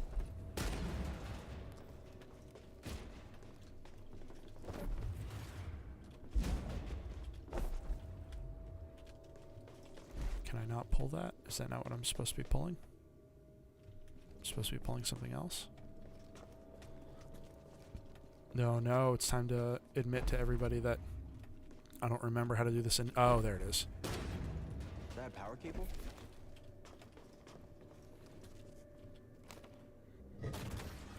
That did it.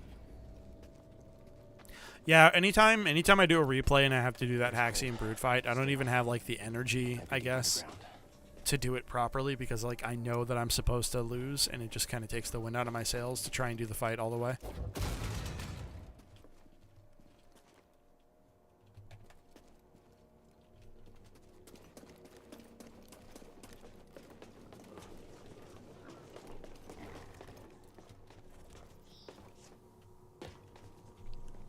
I like that its name is Chunk. Yeah, they do have very good names. The droid hunters have really great names.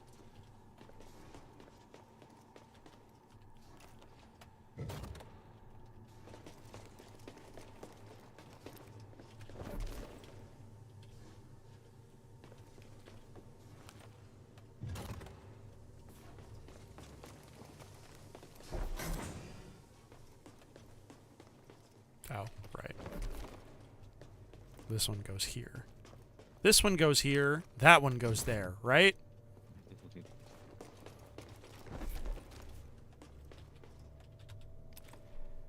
I did something.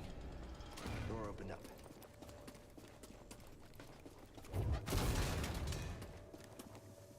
I do like that one of the random bits about being a Star Wars fan is just like, Find a way out of here. how many lines can I remember and find excuses to bust out? Like, nothing lines that no one really remembers. Except Star Wars fans. We're very weird about it.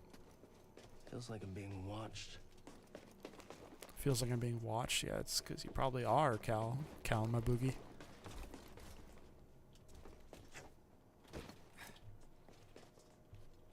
Hey, someone in there? Hi, Chubadanago. Where are we?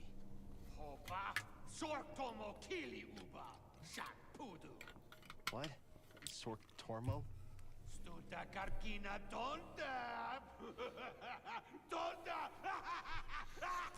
So, he is actually speaking Huttese, because I recognize a couple of phrases. Shag means slave.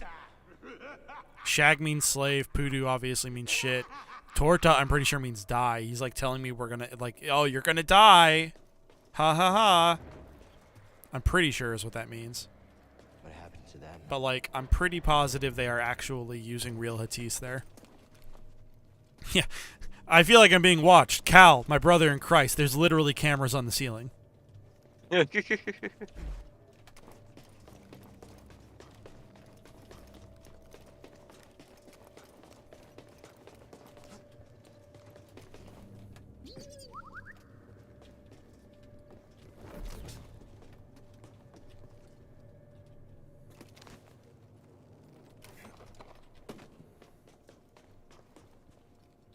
BD? BD1? Is that you? I found you. Oh, I see where I'm supposed to You go. okay? Let's get you out of there. And then pull this up here. Put it there.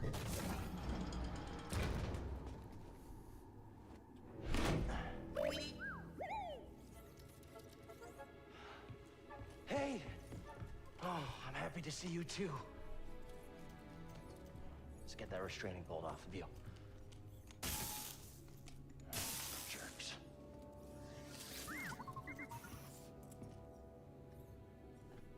Poor droids. Let's get out of here before the same happens to us.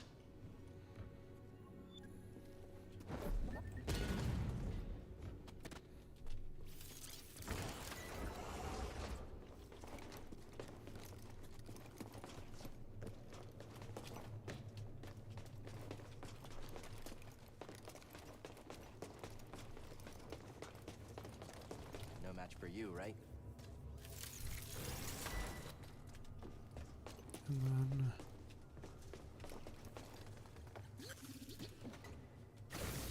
whoever designed these electrical systems really needs to consider a different field of work. I'm telling you, dog, one of the most consistent trends they're going to run into is that there's no OSHA in Star Wars. People just do shit. We got people out here just getting away with it. Hear that? Sounds like someone. Oh, you guys ready for the Who? How are you at this part? You guys ready for the Who? Recognize this band.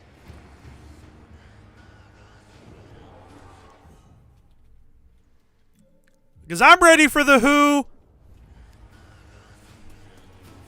I saw these guys live, actually for real. They fucking shred. No, not Naboo, the Who. THE space HU. The Who kick ass. They're an excellent band. I saw them live, and it unironically like changed my life. They're so good, dude. They rock.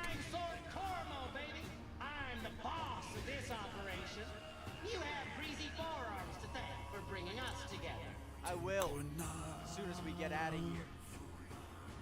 We have a special challenger for you. The Who, the what, the when. Haha. You guys are funny. I get it. A Jedi! It's very easy to be a good showman when you can hologram your entire body up there, my man. About to get DFC'd into oblivion. I'll give you a show. No, guys. Oh.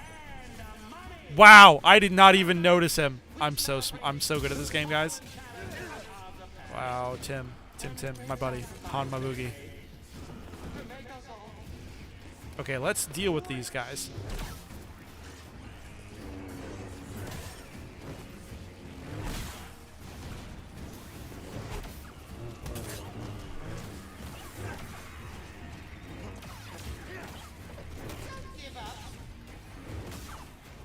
Alright, get a quickie stimmy. Why is this beetle taking so long to kill? There we go. Immediately crunch. Yeah, dude, I didn't even see him coming from my right side. You get the hang of it quick. Here we go, baby. Come down and face me yourself.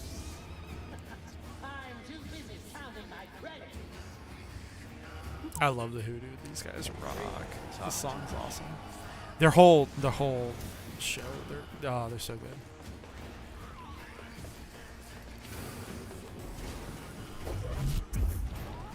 Wow. So I got the force push off, but I took a hit at the same time. Oh man, guys, this is not my proudest moment. Help, please. No, that was so embarrassing. Let's try that again. Let's not get immediately crunched. Let's not need to use half our stims in like literally the first fight. That'd be a good idea.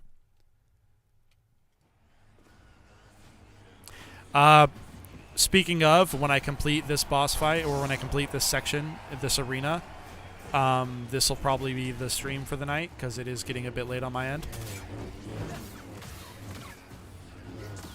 So we will complete this section, and then we will peace out for today.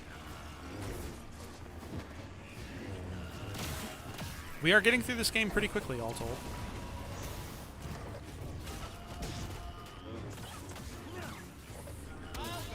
I'm going to have to start thinking about what I'm going to stream after Fallen Order pretty soon. I wasn't expecting to have to do it like fucking immediately. Perhaps my brothers will tickle your fancy. This Jedi has yet to disappoint. Strong. How strong? He's big. How fierce. I felt that one. And more. There we go. Bane backs are dead.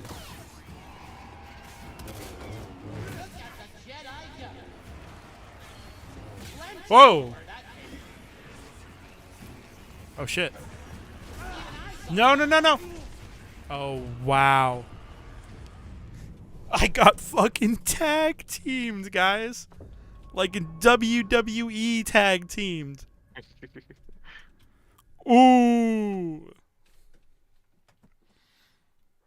That was a rough one. I got ganked.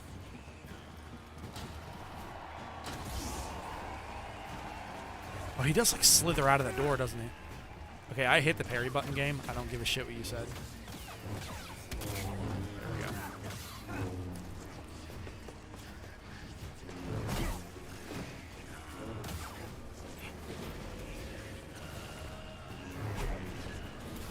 Cal, come on. Auto tracking failed me there.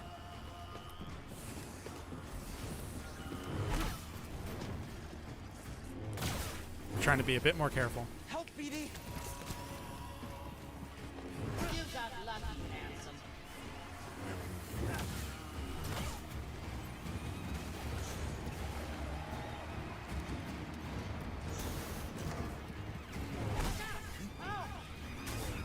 No, no, no. Get some space. Let's get him something with some bite. There we go. Bane backs are dead. And then just like last time, as soon as I say Bane backs are dead, I get killed by the little. I got hit by the little nothing beetle that dies to one hit. There we go. Something really nasty. Uglier than James season on Yalbeck Pride. Ooh, that was close. There we go. That's exactly what I wanted. Give me the instant kill.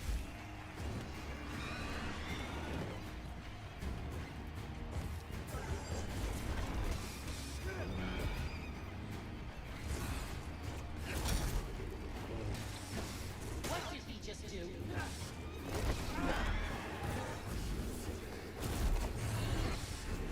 No, no, no. Ooh.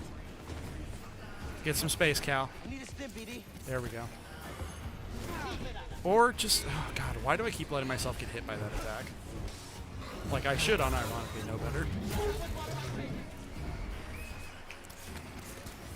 Feeling better. The best is yet to come. I believe you know our next challengers.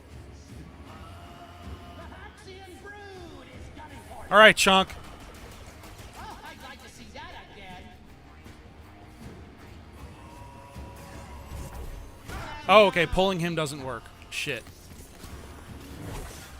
That works on the Ninth Sister, by the way.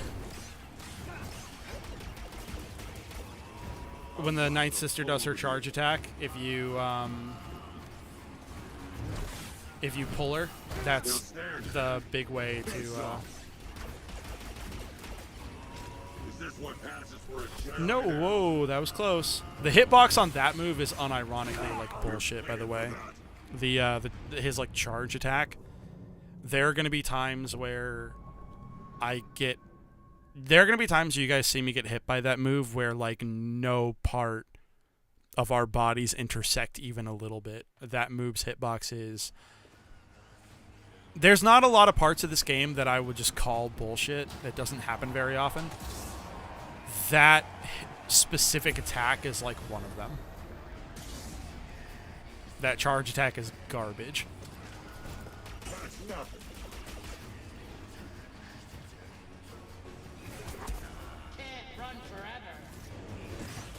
Oh, you're in trouble. Tim, you gotta quit aggroing him. Or you gotta quit being so aggro with your strikes. Like, he's gonna... Take it. Oh, fuck off. I dodged that one, I'm pretty sure. You're nothing compared to me, Jedi. Dude, you keep getting hit by his counter every time. Oh, come on. Come on! I'm hitting the button! Like, I'm actually hitting the button, I promise. This is not how I wanted to beat Chunk, by the way, guys. That was not the way I wanted to win that fight. I wanted that to look better for you. I'm very sorry about that. Grease!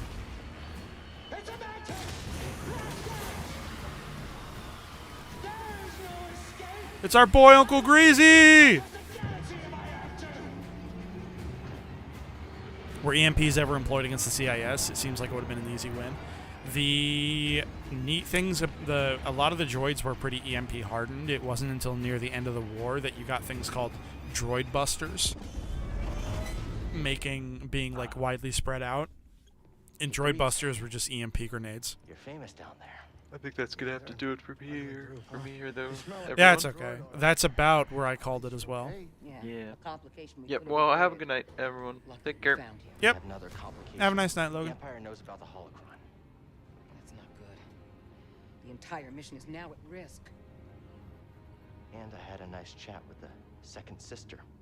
Uh-oh. Trilla. We got drama in the house. What did she tell you? She told me you betrayed her to the Empire. Is it true? She'll say anything to jeopardize this mission. Is it true?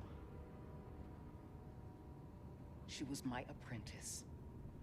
Before the Purge. You should have told me. We're getting an encrypted message from Kashyyyk.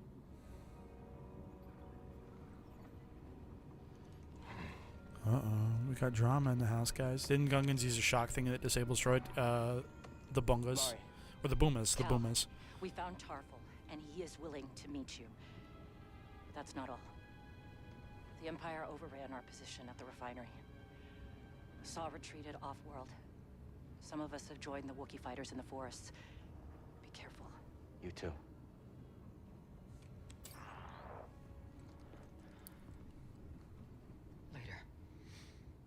Later. We have our lead. Yeah, no, ion weapons are a thing. Ion weapons are just EMP blasters, and then over the course of the war, you get droid busters, which are just ion grenades. They're EMP grenades. And then you have stuff like the boomas, which do electricity damage. They just so happen to be EMP-ish. It's not that the clones weren't using EMP weapons. The thing about EMP weapons is that you still have to use a weapon to do it. Like, you got to shoot a guy with an ion blaster. And if you got to do that, then you might as well just shoot him with a regular blaster, because you can use a regular blaster against non-droids as well anytime clones have to fight non-droids. You can use an EMP grenade against droids, but at that point, you might as well just throw a normal grenade. Because, again, sometimes you're going to have to fight non-droids. Like, make mistakes, right? I do like Grease a lot. This scene was actually what made me start to like him a lot in my first playthrough. The fact that he... Cut her some slack. I'm not saying do it for me, but you two are the best thing that ever happened in my life. He's just... Before you came along, all I cared about was a tight hand on a stiff heater. That's a game term. I know what it is. Aw. Gal, life's not a game. Grease is really great. Grease is a fantastic character. All I cared about was myself. The emotional core of this game is actually really tight. The emotional core of this game is really fantastic. I think they get a lot right. I heard Jacob one time complaining about... Well, Jacob and I talked about it one time, kind of complaining about, you know, ooh, what if being, like, about how Jacob feels like a lot of the writing boils down to, hey, guys, what if being a Jedi wasn't fun? And during the course of that conversation, I pointed out, like I'm going to say here, I think that they do that, but they take it a step further by exploring the how and the why it's not fun. And not only that, but they also explore the emotional core of other characters, and that's a really important aspect of it. The emotional core of this game is very good. Everyone here has emotions. Everyone here has problems that they're working through, but the game also doesn't linger on them. It doesn't make it like a huge deal. Like, it's not just about trauma, it's also about recovery, and that's a good thing. Also, yeah, rip to our boy Gilbert Godfrey. They silence the voice, you know, the voice of the people. But that's how we're gonna end today's stream, talking about the emotional core of this game and how it's really solid. And then F's in the chat for Gilbert Gottfried. Gilbert, this stream is for you. I hope you appreciate it, you know. But thanks for stopping by, everyone. I really appreciate it. I like having you guys here. I think they're good, fun streams. I really enjoy playing this game for you guys.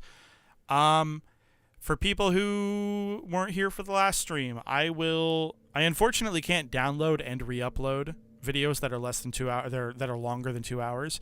So what I'm going to be doing is I'm going to be making a playlist on my channel with the archive with all these archive streams. So I'm going to be saving these streams so anyone can revisit them or maybe catch up on them or do whatever.